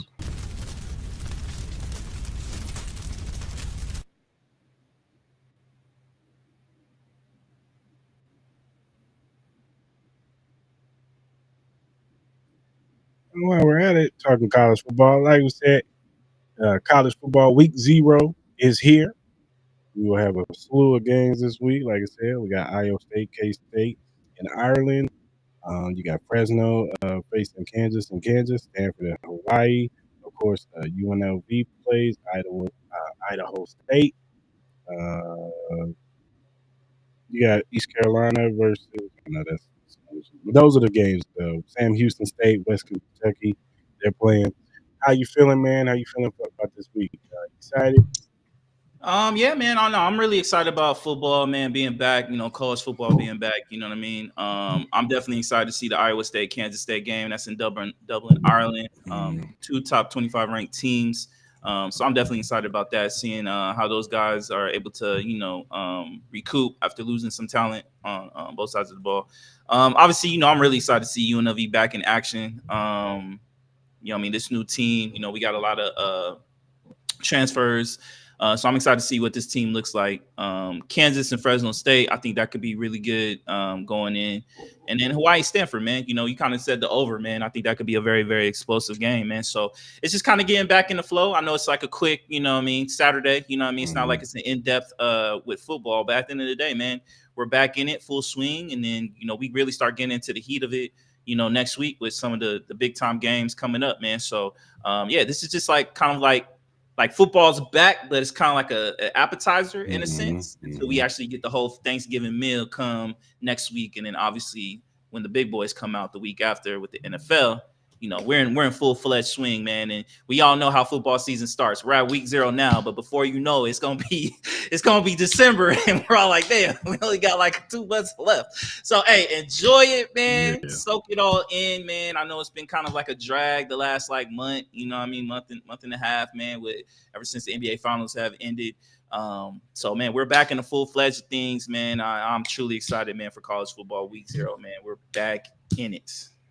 Yeah, I'm right there with you, man. This is a good little appetizer, pack of games on Saturday. Like I said, I'm interested to see how K State looks and Iowa State. Both of those teams look like they, can vie for the playoffs this year. See if they have improved this year. They've lost some players, so we'll see how they look. Of course, UNLV, they've been revamped, coaching staff, players, quarterback, all that stuff. We're going to see how UNLV looks against a good opponent for them to test themselves. Not test themselves as far as competition, but test where they're at, where they can improve at. I don't know if they're going to try to do this 2 quarterback system type thing where, my man is what's his name? Alex Calandra is the starter, but Ojolari kind of does O-line and all that, running plays and stuff like that. More scrambling and stuff like that, or maybe he gets a series. Wishing he gets a series. I don't know how Dan Mullen's going to do it, but it's going to be interesting to see how they do the quarterback thing. And then Jaden Thomas, the young running back stud, he's going to be in the backfield. This could be a big year for him. You know what I'm saying? He could definitely booster his stock as far as the draft goes this year. So good to see him, and then see some of the guys on defense that are returning. McDuffie, he's one of the guys that I like, defensive linebacker, who's really good. Yeah, man, just see some of these kids that have transferred over, see how they perform in the game. So it should be interesting. And also Kansas, even though I can't stand their asses, good to see how they look this year. If they can start out stronger than what they did last year, just like Missouri, they kind of had a slow start too. They didn't come out like everybody thought they was going to after having the season that they had previous. Jalen Daniels didn't look too good in the beginning of the season, but he started coming along towards the end. They had that big win over Colorado. We'll see how they look. They don't have Devin Neal no more. They lost a receiver, Luke Grimes, another guy they lost. So we'll see how they look. Missing those key players on that team. So. Yeah. Like I said, I'm excited to see college football at some type of form. And then next week, like you said, that's when we could really unpack and really get into some predictions next week on some of the games next week. So, yeah, for sure. All right, man. Let's talk about Canelo and Crawford, man. The fight is almost here. We're a month away, dog. Before we get to see Crawford and Canelo, things are starting to tighten up. I know Crawford, he's cut off all media access to his training camp now, so he's locking in a little bit more. You can tell that he's beefed up. You know what I'm saying, as far as muscle goes. Canelo's ready. He's getting ready, training and all that good stuff. And I just want to do a little deep dive. What are some of your pros and cons from this fight? I think with Crawford, I think what the pros is, I think obviously I don't think the moment would be too big for him. I think his jab could be one of his best attributes in this fight. I think he's the quicker fighter. I think he'll be able to. He's not going to. I think he'll be able to dictate the pace to a degree as far as like how he wants it. We all know that Terrence Crawford usually starts off slow, kind of like getting his feels. Maybe the first couple rounds and stuff like that. You kind of saw with Errol Spence in that first round. He was kind of like testing his power, testing what he's able to do, and he kind of was able to counteract that. We even kind of saw it with the Madrimal fight. It took him a little bit longer to kind of get his rhythm in that, just because the unorthodox style that Madrimal has. Me and you kind of talked about that, but he was able to find his bearings with that. And then obviously with Canelo, I think he could be an easy target in a sense, because I don't think he moves a lot more than what he used to do. Like, he's more kind of like a standstill kind of person. That's just kind of like one of his flaws in itself. As far as like any cons with Crawford, I think the main flaw with Crawford could be just the elevation in the weight.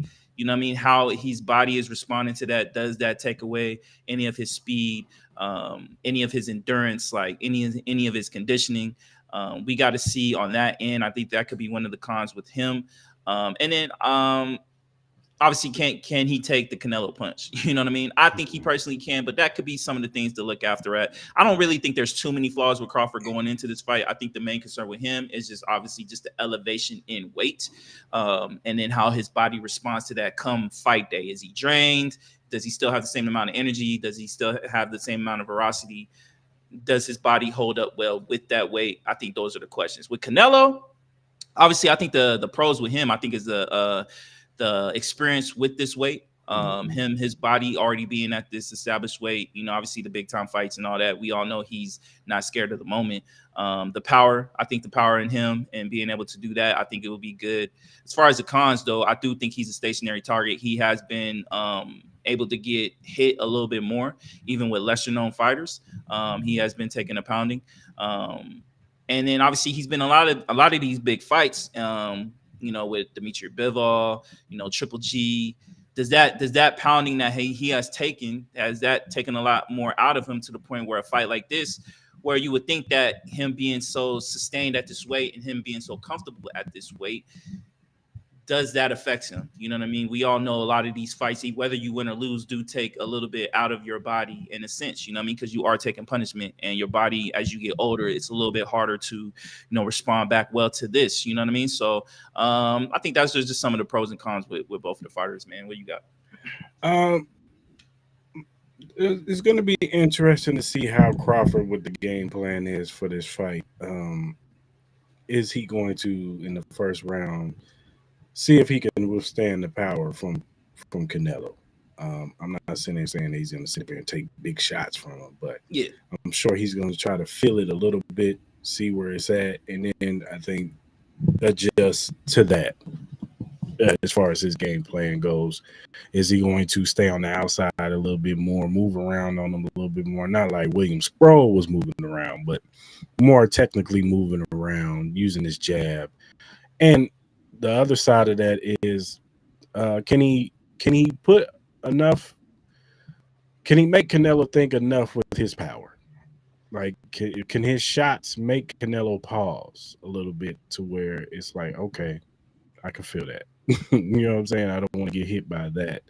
Not to say you, because like I said, Canelo has one of the greatest chins of all time. Like, I got to give dude that credit.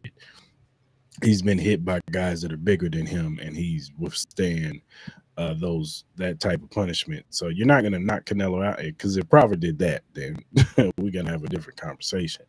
Um, but can he do enough to where Canelo has to respect the punching power, to where he's not just in there trying to recklessly trying to hit Crawford? And then you know Crawford's, he's gonna have to come in with. I think he's gonna have to go to the body on Canelo. He's gonna have to wear him down, and get him in those later rounds. We've seen Canelo wear down more as he's gotten older, especially in like the 7th, 8th, and 9th round. He's not as fresh as he is in the early rounds, and he's been getting hit a lot more in those later rounds too when he faces guys who bring him into the deep end of the round. That's why I think Canelo's going to try to get Crawford out of there early. So you're going to see Canelo try to put pressure on Crawford. He's going to try to back him up, get him on the ropes, try to hit him. And I think Crawford is going to be ready for that. I think he understands that about Canelo, that he's going to try to get on the inside on Crawford and try to make this a squabble, for lack of a better term, where it's just a scrap. You know what I'm saying? He's gonna try to make it a little bit more dirtier. Whereas I think Crawford is gonna try to use his jab effectively to keep Canelo off of him, because he is the taller guy. So I think he's gonna try to keep Canelo back. You know what I'm saying? Try to stay on the outside, not trade too many shots with Canelo, until we get to the later rounds where he's a little bit more weaker and the punching power is not as hard in the 7th, 8th, and 9th round. Then you might see Crawford inch in a little bit more, get in a little bit more with the hooks and the jab and the uppercuts, and try to, like I said, I think he's going to try to go to the body, because I think that's where effectively you can beat Canelo, is wearing him down. You know what I'm saying? Because like I said, you try to headhunt against Canelo, he likes that. That's what he wants you to do. He wants you to headhunt. He wants you to come in, because that's the type of fight that he likes. He does not like to move around too much. Even when he was younger, he did not like moving around too much. This is why after the the Floyd Mayweather fight, he stopped fighting guys like that. He'll tell you in a second, in any game, any fight, I don't like that. I don't want. He moves too much. He run. They call it running, but he don't like guys that can move laterally. That's more athletic than him. That move a little bit. He don't like that. He wants to stay right in front of you, stationary, and fight you. That's what he wants to do. So it's going to be interesting. Footwork is going to be detrimental to Crawford in this fight. Moving around on him, moving on a swivel. Punching from different angles, things of that nature. So it's gonna be interesting. Yeah, man, really gonna be interesting. A couple weeks away. Yeah. So the Big Ten, the commissioner Tony Pettini is trying to exploit a college football playoff expansion options beyond the current 12-team structure. 2 formats are being floated: a 24-team model and the 28-team model. Now, the 28, they only got the 28 structure. They really don't have the 24. But the 28 is 7 automatic bids, each for the Big Ten and SEC, 5 automatic bids, each for the Big 12 and ACC, 2 automatic bids for the group of 5 conferences, 2 at-large bids determined by the college football playoff committee, and then elimination of conference championship games. The college football playoff committee would handle seeding and selection for at-large spots. So, how do you feel about that? I think 28 is insane. 28 is insane, bro. Like, what are we doing now? You want to eliminate conference championship games that have been so pinnacle to college football? It kind of, I know they're saying it's not going to dampen kind of like the season, but you have no other reason to think that. Like, 28 teams is insane. Like, we saw what happened this past year when SMU went to Penn State wasn't even a close game. A lot of the first week games weren't even really that good. Like maybe that could have been done a lot better as far as like the seeding goes, because you had Ohio State being in a situation where we all assumed that they shouldn't have been kicking off the first week. They should have been the second week. And it just maybe you might have had better games based on that idea. But no one needs 28 teams. I think this is ridiculous. This is more going into, turning this into the SEC Big Ten, invitational at this point. I don't even think the SEC and Big Ten deserve to even have.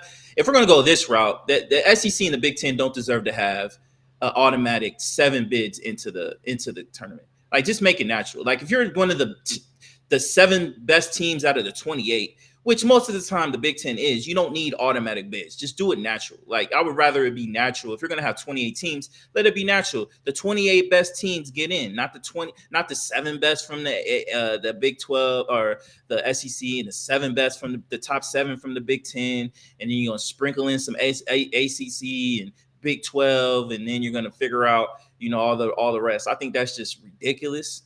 I think I get it. You have a lot of the heavy hitters in both of those conferences, but let them play it out on the field if you're going to do that, at least. You know what I mean? It gets to the point where it's just like, it's just really turning into the SEC Big 10 invitational. If that's the case, just turn it into a Big 10 SEC championship game at the end of the day, and just leave it at that, because these tournaments it's 28 is ridiculous. I think the most it should be is maybe 14. But 12 is fine. You know what I mean? I think 12 should be fine. But, they're going to try to find ways to make more money and do all that stuff. But the elimination of conference championship games, doing all that, I think this system that they have right here, I think is perfect. I think them fixing the as far as like the ranking and stuff like that, I think that was the correct move to do. Because it wasn't fair on both aspects. I don't think it was fair for Ohio State. And then I don't think it was fair for the matchup of Ohio State and Oregon to happen. That should have been something that should have happened to go to the championship, or should have been a national title contending game. You know what I mean? So that's just kind of how I feel like that. I think the model that we have still makes the regular season very, very important. If you do 28, I think it becomes more white noise with the regular season. Yeah, I just think this is going to start eliminating college rivalries. Like, the college conference championship, all teams are trying to get to that. Now they ain't going to, now that you eliminate that, where's going to be the rivalries now? Like, the Big Ten. Yeah, what's the point of even having a conference then if you're not going to have conference championships? That's what I'm saying. What's the point of having an SEC or Big 12 or a Big 10? There's just no point. You might as well just have a college football conference. That's it. Like, just have a pool of teams and just go. You know what I'm saying? Like, these teams are eligible to get to the college playoffs and just go from there. I don't know. But you eliminating conference championships, that's stupid. And I think it's kind of, for a lack of a better term, I think it's kind of cowardly, because I think that you're trying to get rid of college conferences championships so they can eliminate the possibility you missing out on the playoffs or missing out on seeding. Yeah. Because those conference championships, they mean something. You know what I'm saying? If Texas makes it to the conference championship against Alabama, Georgia, or whoever, that's going to mean something as far as the seeding goes. So I think that I don't like it. I don't like what they're doing with college football. I think it was fine at 10. 12 is cool. I think that's pushing it. 12 is perfect. I think 12 is perfect. You just got to get the seeding right. I just think it's just starting to become like, well, my team didn't make the playoffs, and then they try to extend it more to make somebody else on. Well, my team didn't make. Well, no, play better. I'm sorry. We go off of wins and losses and who you played. And unfortunately, your team is in a softer conference than Georgia. You know what I'm saying? Like, it sucks, but it is what it is. You know what I'm saying? The system is already flawed and messed up. So it is what it is. All the teams that are good are in certain conferences. So the Big 12 have a lesser type of schedule than somebody who plays in the SEC or Big 10.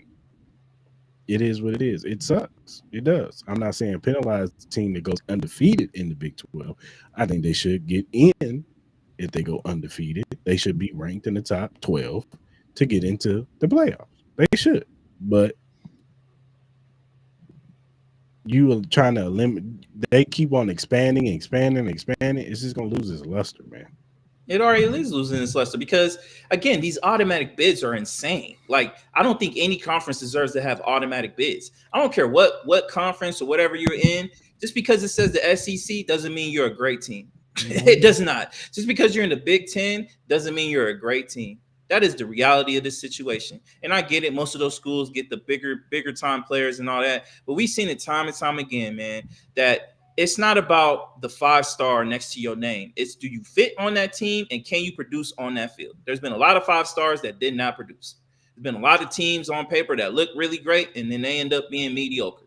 Like, I don't get this whole idea that this notion that the Big Ten and the SEC deserve to have these automatic bids. I hate that. I'm like, at the end of the day, you know what college football should do? They should just go into a soccer format. We see what they do over in Europe. Like, have a demotion. Like, get your top 40 best, rank your top 40 best currently right now in college football. Eliminate all conferences, because that's the point where you're getting to by eliminating these conference championship games. You eliminate the conferences. You put your top 40 best colleges all across the country, and you put them in this one top tier league. Then you have a second tier league and whatever, and whatever other league you want to do, third tier, whatever the case may be. And then whatever the case may be on how they do it, like the top, the low, the bottom 5 teams or the bottom 3, whatever in the top tier, you give it to those top 3 tier. Like, you give an opportunity for those teams to move up into the top tier to be able to compete in that top tier program and elevate their program. It has to be in some situation like that. That's the only way I think it will make it work and make it competitive and make the scheduling still mean something. Like, yeah, you're getting rid of conferences. Yeah, you're getting rid of rivalries, but you can always create new rivalries and stuff like that. Yeah, you're losing the essence of certain things, but I think that's the only way this thing is going to work. Making it a 2018 thing, because then it's going to be like, all right, we go from 24 to 28, then to 32. Then it's going to look like March Madness with football when you have 60 teams and all 60 don't deserve to have an opportunity to play for it. This is like, you know what I mean? Like, everybody gets a goddamn cookie because they participated. Like, it just doesn't work like that. Like, the way the scheduling is already lopsided the way it is because these conferences are lopsided. You have all these big programs going into these 2 different conferences, which makes no sense at all why college football even allowed that. You know what I mean? It's like Microsoft eating up Google and Yahoo. And it's like, what else you want? What else you want? It's uncompetitive. You know what I mean? So I don't know, man. Just stick to what you got at this point. And if you're going to go any higher than 12, then I think they really need to start having real conversations about blowing up conferences as a whole and going in like a soccer format where you can get demoted out of the top tier league and all that type of stuff, man. That's just kind of the route we're heading at this point. Yeah, for sure. All right, man. The Aces, they're on a 7-game winning streak. Ever since they had that bad loss to the Minnesota Lynx, they have been playing a lot better. Asia Wilson has continued to show that she is an MVP candidate. Might be at the top right now, especially with Nafisha Collier hurt right now. She might be the top MVP candidate right now. She's been putting up at least 30 a game, nothing less than 25. And I just, the question is, are they a championship contender? I'll answer this first. I do think they're a championship contender because they're right there in the thick of things with Atlanta, New York, Phoenix. Those teams all got like pretty much the same record. Yeah. Atlanta is 22-12. New York is 21-13.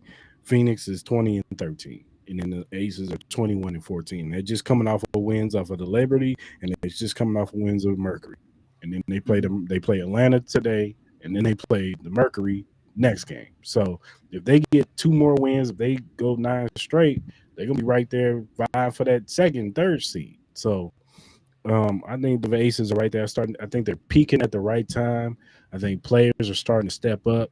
Especially like Chelsea Gray, she's starting to play a lot better. Jackie Young is always consistent, 15 to 20 points.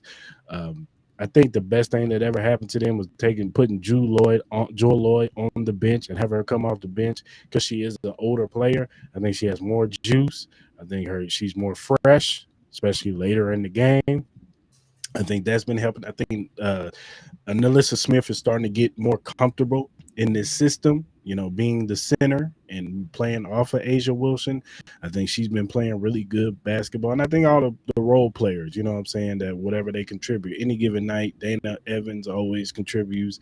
I know the girl that you don't like, Christian Bell, she shows up every now and then and does her thing. Um, and everybody else, what I'm saying, they've been playing really well. Now, do I think they win it this year? I still don't think it, because I just think Minnesota is just clear cut better than everybody. I just do, and they're doing this without Nafisha. I think when Nafisha comes back healthy, I think just trying to get her healthy for the playoffs, and I just think they're clear cut better than everybody. But do I think that they could possibly make it to the championship to face the Lynx? Yeah, I do, because I think they're right there with New York. I know New York is missing Breanna Stewart, but I'm gonna be honest with you. I didn't think Breanna Stewart was playing that good this year. No, she wasn't. I think she was having a down year. And same thing with Sabrina Ionescu. I didn't think she was having a great year. She's been playing a little bit better lately, but she hasn't been playing great either. So, and then Atlanta, you got Alicia Gray and all them over there. Phoenix is really good too. Fever is starting to try to come on a little bit with Kelsey Mitchell. They've been dealing with some injuries though, so I don't know if they'll be too viable. They might be a first round knockout as far as the playoffs go. We'll see what happens with Caitlin Clark. The Golden State Valkyrie have been a surprise. They've been playing really good basketball. First expansion team, I think they said, that's had 30 wins, or no, not 30 wins, but 19 wins or over 500 or something like that. But they've been playing really well. Seattle Storm is one of those teams that can win any given night with Skylar Diggins and all them. So, but I do think that the Aces are starting to peak at the right time. They finally found the right formula that's, warranting winning basketball to help Asia Wilson, where she doesn't have to do it all by herself. She just needed 2 or 3 players a night that could show up on the scoreboard. That's what she needs. So if Jewel Lloyd can come off the bench and give us 15 to 20, Jackie Young continue to do what she does, and then Chelsea Gray contributes whatever she contributes, and then Melissa and all them do what they do, I think this team can at least make it to the championship to face Minnesota. Now, I don't know if they beat Minnesota, but what I'm saying, I do think that they are a championship contender. No, I think 2 things. I think Asia Wilson has clearly put herself back in a chance to win the MVP. I really think she has. With this turnaround, some of the performances that she's done on this run have been amazing. She had that 32-20 game, which was amazing. I think the Nafisa Collier injury has helped that also as well. Mm-hmm. I think if Nafisa was still playing, I think Nafisa would probably be the clear-cut winner.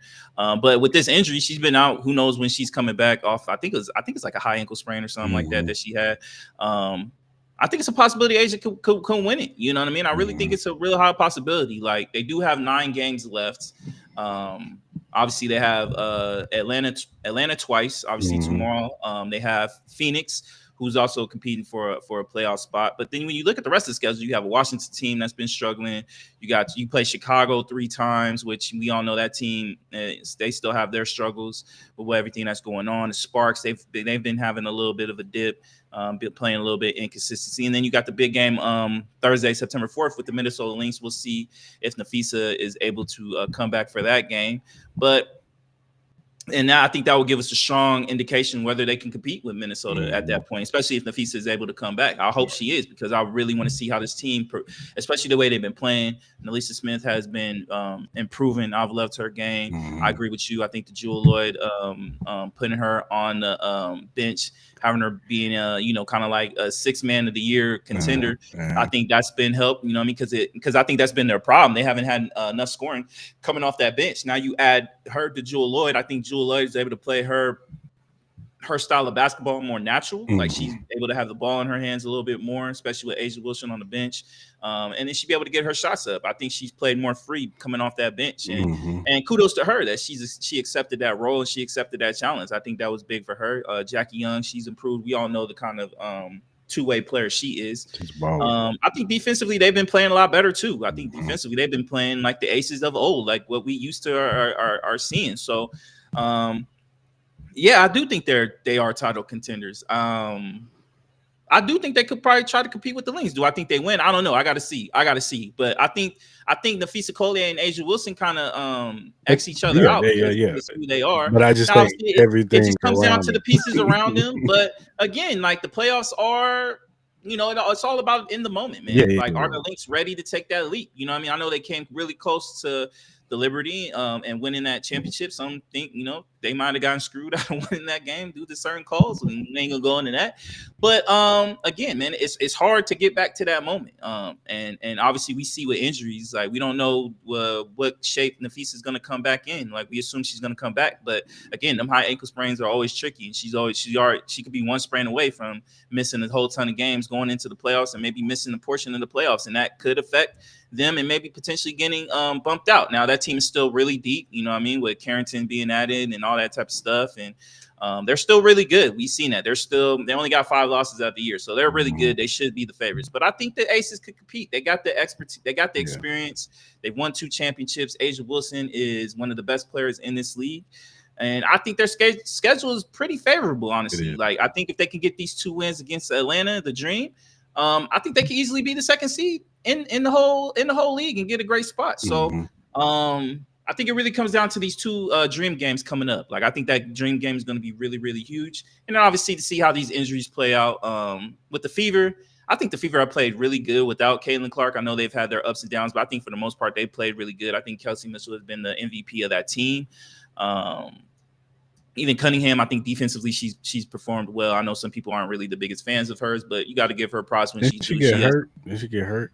I think she did, but I don't know if she's like out for a certain amount of games or anything like that. But obviously, it's going to be interesting to see when and if Caitlin Clark comes back, how she meshes with this team. I think when she's been on that squad, I think that team has played poorly because I don't think the rhythm for everybody else gets really established because Caitlin Clark is so ball dominant. So I think that'll be a very curious thing to see.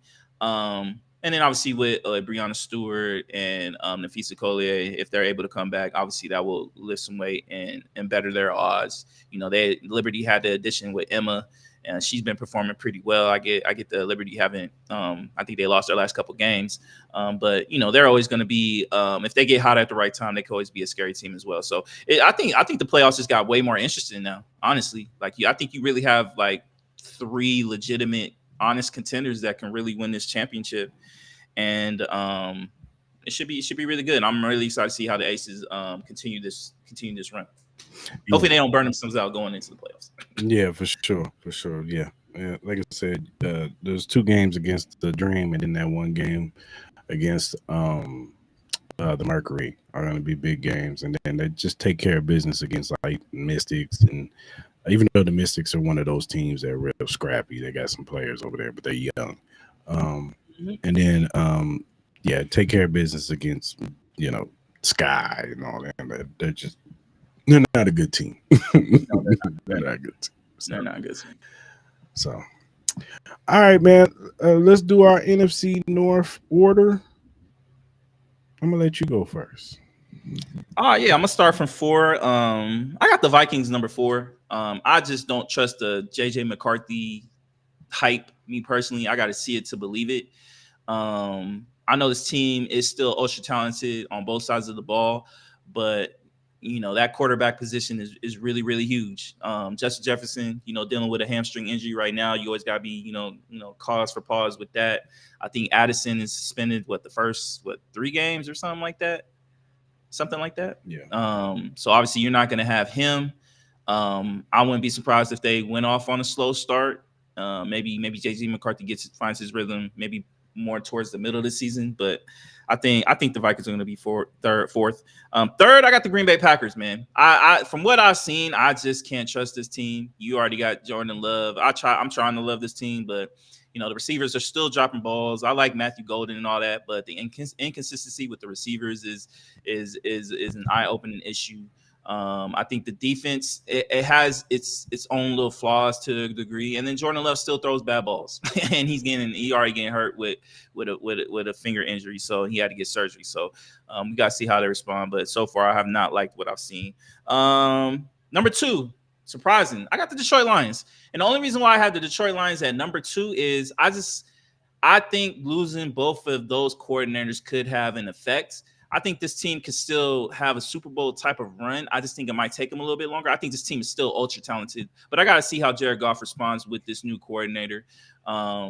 And how that defense responds. They're getting a lot of players back from injury and stuff like that. Aiden Hutchinson has been, I've heard a lot of great stuff about him in camp, that he's been the old Aiden Hutchinson, still dominating stuff like that. But I got to see how Jared Goff and how the play calling is for this offense. If it's still anything like what we saw last year, I can easily have them number one, but I'm just being cautious right now. I'm gonna have them number two, and the number one, I got Chicago Bears. I'm gonna have them being the surprise number one team from that leap of where they've been at.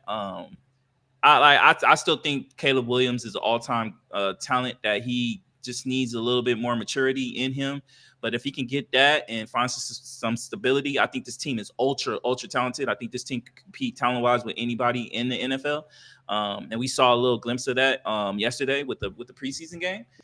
If Caleb Williams just can find that control, I think this team could really surprise some people, and I think they could surprise and win this division. So that's my order. Yeah, I'm with you on the Vikings and the Packers. I'm a little bit more of a believer in the Packers. I think that the Matthew Golden will emerge as their number one wide receiver. I think Jay Reed is nice. Romeo Dobbs is going to provide what he provides, but I think their running game is going to be solid too. It's more so defensively where I got my questions. You lose Jair Alexander, even though they played pretty good without him. You're still replacing an All-Pro corner. And their pass rush has to get better. Their pass rush has to get better. It has to be a little bit more consistent. You know what I'm saying? To help keep this, keep the drives, from being alive on them and putting so much pressure on Jordan Love to where he feels like he has to just get it all in one play and throw some dumb deep shot down the field or whatever. So, and I'm with you with the Vikings. You know how I feel about J.J. McCarthy. Number two, I got the Bears. I still got to see it gel throughout the season. Ben Johnson is a new head coach.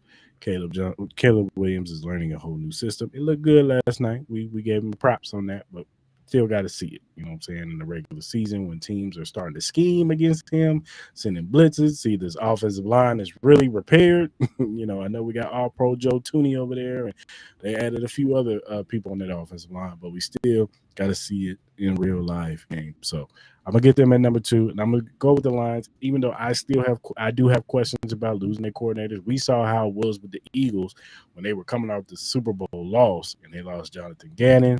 They lost Shane Steichen. It wasn't the same over there. The defense didn't look as good. The offense was stalling out. They didn't look as good. They limped into the playoffs, and it looked bad. You know what I'm saying? So we're going to see if this has the same effects. They still got weapons over there. And I think Dan Campbell is a really good coach as far as a motivator.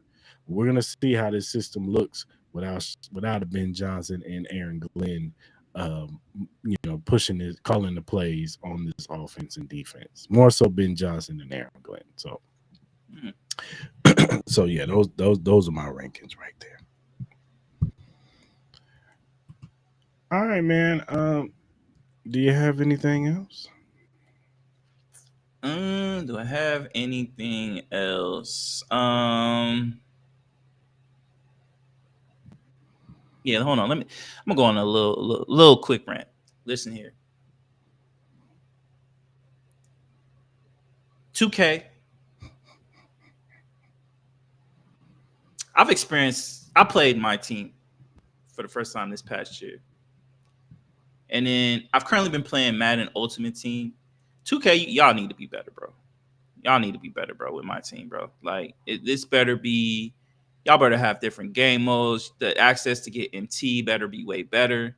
And then, honestly, we need to stop normalizing when sports games do not put out gameplay at all until the week of the game coming out. I think that is crazy. Like, we're less than 2 weeks away from 2K26 to come out, and we still have not got legitimate gameplay. And that was one of the bigger critiques in last year's 2K25. Like, the gameplay was so bad, so RNG, so scripted. It was crazy. For them not to like you have the game. The game is really not going to change much from a month before release. It's just gonna you might fine tune a little bit here and there, but the game is the game. You guys been working on it for the last year. We should have gameplay. I think sports games should normalize betas. I think with Madden having betas, I think that was a smart move because I think this is probably one of the better Maddens in a very long time. I've been truly satisfied with Madden. I don't know how Cris personally feels. I think he kind of feels the same way about me. I think Ultimate Team has been really, really fun. I've been able to get coins quick. I haven't paid anything in that game. All I bought was a battle pass for $15. And my team is really decent for a no money spend style team. And I get it. You're going to have players that are going to spend hundreds of dollars trying to collect all the best cards and stuff like that, get LTDs and stuff like that. But for the most part, if you know how to play the game, I think I should be able to hang with some of these teams. With 2K, it's impossible because last year it took hours, days, weeks to get MT to be able to buy cards. And then on top of that, you got to wait 30 minutes when you buy the card for it to come out of the auction, which is dumb in itself. Then on top of that, you don't have any creative game modes in there. You don't have different ways to get MT or to get cards and for it to be rewarding. Like if 2K26, and this is my first year on my team, like there's cats that I've like watched videos on that have been on Twitter who have talked about the years and years of consistency of the fall off for my team. If my team can't get on the same level as Madden, and we all know the hate Madden has gotten over these last couple years, and then for them to be able to respond in the way that they did in this year's game has been really refreshing. Now, we can go into the other state of college football and how they destroyed that game within a year. I think that's another discussion for another day. But 2K, my God, please get your act together for 2K26. I want to have, and on top of that, you guys are the only basketball simulation game that anybody can play. So please get it right. When you guys did your little streams on trying to introduce what's new in my team, what's new in my player and all that, it didn't seem like you listened to the community at all. You added stuff that no one asked for. You added green windows for rebounding that no one asked for. You added these new cards for extra MT that no one asked for. You didn't show gameplay. You didn't show the rewardability for this game. You try to keep those a secret so people can purchase your game blindly. I think is insane. I think it should be illegal to do. Like, do not buy this game until you actually see the actual gameplay. Let's stop normalizing this. These companies, especially 2K, try to get money off you so fast without even showing you the product. Like, there should be no reason why you purchase these games without you knowing for a fact what this game looks like, what this game feels like. I miss the days of demos. You remember you used to get different magazines and have different demos, or you're able to play certain demos. I think sports games should do that. They should have betas and they should have demos, and I think 2K should be part of that. Madden has done it, and you saw the improvement of the game. It finally took to this year for us to feel satisfied. You're still always going to have people complaining and bitching about stuff. You can always find stuff about that, but the overall fun of the game is there for Madden. I have truly enjoyed it. I played like a couple hours last night. I'm probably going to play a couple hours today.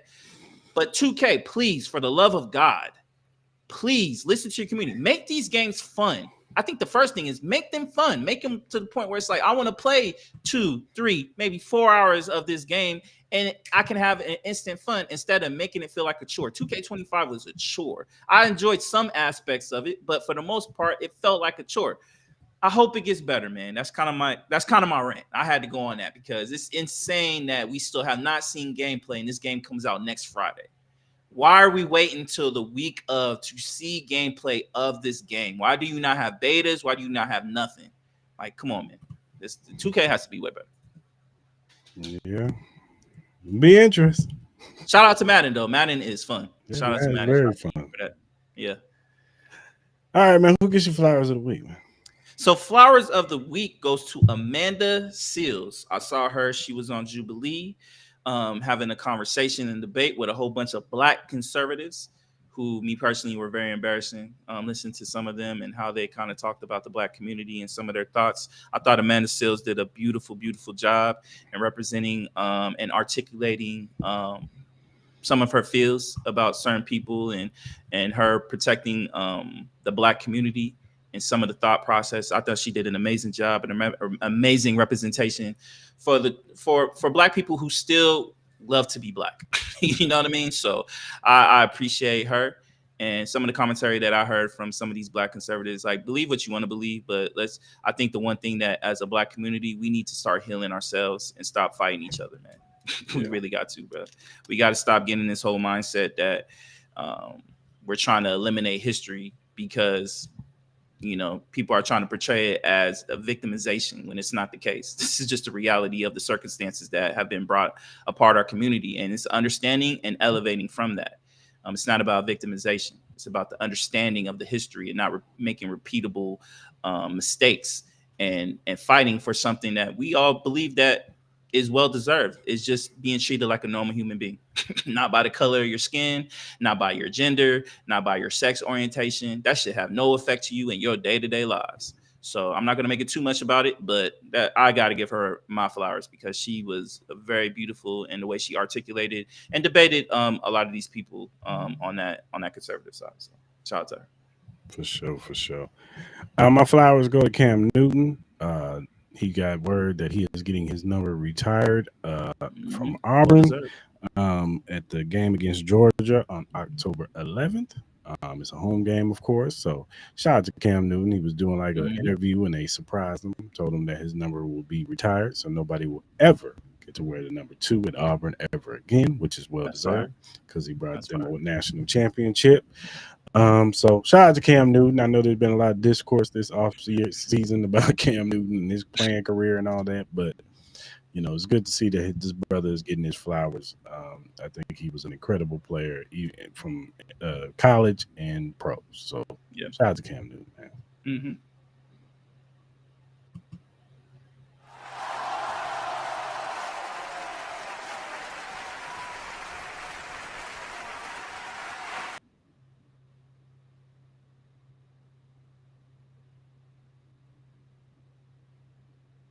All right, man. I got a quick 2. First one, we already talked about it earlier. It goes to Dylan Gabriel in the comments that he made. It's just, you got to be smarter than that, man. You got to be smarter than that if you're going to be a representation of any organization. You knew what those comments were going to be about. You knew how those comments were going to be taken. You're not dumb. You went to University of Oregon, brother. Like, don't play dumb. Like, don't do this whole, it was about the media. Nah, you knew how that was going to be portrayed, and you said what you wanted to say. And I get it. You're competing for your position, but at the end of the day, I think it just wasn't really good at all. And number 2 goes to this Good Boy movie trailer that released. I watched it before I came on. This is about a dog. Hell no, man. This is about a dog. This is a horror aspect in the dog's vision. And the reason why this gets a hell no is because I have a feeling that they're going to kill the dog, and I can't support that. I'm not gonna watch this movie. Y'all know how big of a horror fan. I think the aspect of it. I think it's amazing. It looks really good. Like, I think the aspect of that is gonna be amazing. I think the movie is gonna be probably one of the better horror movies. I think just in that aspect, I think is ingenious of a dog. A lot of people are comparing it to like the Courage of the Cowardly Dog thing. But my God, when I watched this trailer, man, because it's the anxiety. I'm a dog owner. Y'all seen my dog walk around here. I love my dog, Topanga. I love her. That's my best friend. She got me through COVID. She got me through a lot of stuff. I don't know what I would have done without her. But the anxiety I'm going to have if I watch this movie at every moment, thinking that this dog is if this dog dies, I'm writing a whole letter to whoever directed this movie. And it's going to be a bad letter. I don't think it's going to die, man.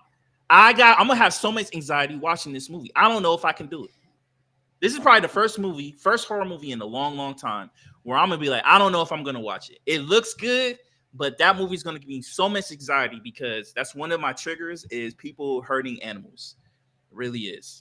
Like, I hate that. I think it shows you as a true human being. And I get it. This is just a movie, but that's going to be some of my triggers. It's going to give me too much anxiety. I don't know if I can handle it. And I know people are going to be like, yo, Jamal's tripping, but nah, it's just a reality, man. That movie looks too good. And I have a feeling in my heart, like even watching the trailer, I got anxiety, man. I was like, nah, they're going to do my dog dirty. Man, I can't do it. It looks good though. I don't think he's going to die. He might just get possessed a little bit. Nah, man. This look like, man. I don't know, man. It looks good, but It's gonna hit home too hard for me, man. Hey, shout out to the dog actor though. Got the job. Yeah, I'm curious to see how they did that. I wonder if that was like AI generated or is that a real dog? No, it's a real dog. I think it's a real dog. It act like that? That's amazing. Yeah. Shout out to the dog. I hope that dog gets an Oscar or something. Can the dog get nominated for an Oscar? I don't know. Best lead actor. You know what I mean? Can the dog get best lead actor? I'm Denzel Washington. I'm cussing everybody. My man lost to my man lost to Daisy the dog. Man, that's crazy. But hey, I say it looks good, but I don't know, man. I think that little trailer gave me anxiety like crazy. Have you seen the trailer? Yeah, I watched it. What's your thoughts? It looks nuts. You gonna watch it? I don't know. I think that's gonna be the consensus, man. I think people are gonna be too nervous to watch it, man, because I think the trigger of seeing the animal die is it's hard. We'll see. We'll see. I saw another trailer for another movie, Keeper. Did you see that? Nah, which it was by the director that did the Long Legs. Nah, I ain't seen it. Does it look good? It looks weird. It's called Keep. Is it a horror movie? Yeah, it's a horror movie. This couple. They're in a cabin, and it starts off with the woman questioning everything about her man. Oh, is he wearing a mask? Is he really who he say he is? Something. And then at the end, she said he's the keeper. And then it switches to the man, and he pretty much says the same thing about her. So I guess the movie is about they're taking this like romantic, sabbatical up into this cabin, and like this entity reveals like deep dark secrets in both of them. Interesting concept. I gotta watch the trailer though. Yeah, it's kind of weird. I ain't gonna lie, man. The run from movies has been decent. This last couple, at least the ones I've seen. Yeah, we'll see. All right, my hell no goes to X's nightclub. I don't know if you heard this story, Mal. Some dude impersonated as Justin Bieber and performed at. Yeah, I heard it. He was at X's nightclub. Yes. Wow. A whole video of this man on stage performing. Did he sound like Bieber? The audio was low, but the crowd was feeling it because they were fooled. And had security walk the man out like he was Justin Bieber, doing autograph signings and all kinds of stuff. And that's crazy. By the time they figured it out, it was too late. So X's nightclub, you get a hell no, because how the hell? Oh, how the hell did you let this man fool y'all like that? That's crazy. How did he let y'all fool y'all like that? X's, you get a hell no for that. Somebody gonna get fired. Definitely somebody's getting fired. Somebody's getting fired. That's a whole organizational thing though. You know what I'm saying? So somebody had to approve it. It had to be management, GM. They had to approve Somebody's getting fired. Had to approve that. Somebody's getting cussed out right now. Did Bieber respond to this? Has Bieber commented on this? Yeah, I don't think so. If he has, then he's probably like he probably don't even know about it. He probably just in his own little world right now, chilling. He's chilling with his lady right now. Yeah. So yeah, X's nightclub, you get a hell no, bro. Just for stupidity. Oh my God, bro. Oh hell no, man. What the fuck, man? Get your ass on, boy. You get your goddamn ugly ass on. All right, man. So that's a wrap for today. Mm-hmm. If you guys look at the screen, take that on. If you look at the screen, you see the QR code for our WWE shop. You scan that code, you get the latest, all the merch and memorabilia of all your WWE superstars from Rhea Ripley, Io Sky, Naomi, Bianca Belair, Jade Cargill, OTC Roman Reigns, Seth freaking Rollins, LA Knight, Jey Uso, Jacob Fatu, and just to name a few. Go scan that QR code and you can get all the merch of your favorite WWE superstar.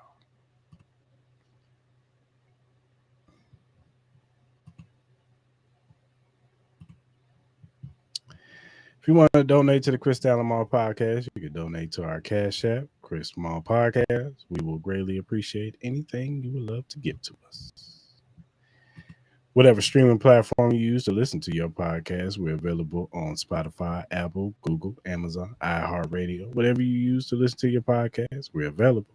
First time watchers on YouTube, hit that like button, that subscribe button, that notification button. So when we go live at 10 a.m. Pacific Standard Time on Mondays and 9-ish p.m. Pacific Standard Time on Wednesday nights, you could jump in the live with us. You could talk about these topics. Give us your opinion. We want to hear from you. We want to get your opinion. You agree with us, disagree with us. We want to hear from you. If you're listening on the playback, leave a comment in the comment section. And whatever social media platform you use, whether it be X, Instagram, TikTok, Threads, Twitch, Kick, whatever you use to do your social media on, we are available at Cris Mal on Twitch. Is Cris Mal 1. You can follow us. We'll follow you back because we're just some regular guys who like to talk sports, music, movies, and all kinds of various other things. So go ahead and hit us up.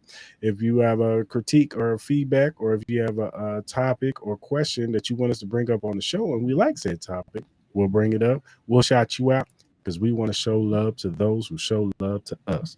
So go ahead and hit us up via DM, email, or our mentions. All right, good people. We won't have a show this week because I got some things I got to do on Wednesday night. But we'll be back next Monday to give you all the latest and greatest of what happened in sports over the weekend. And we'll be back stronger than ever. So hope you guys have a good week, rest of your week, good weekend. Be safe out there. Don't do nothing we wouldn't do. And, yeah, man, until next Monday.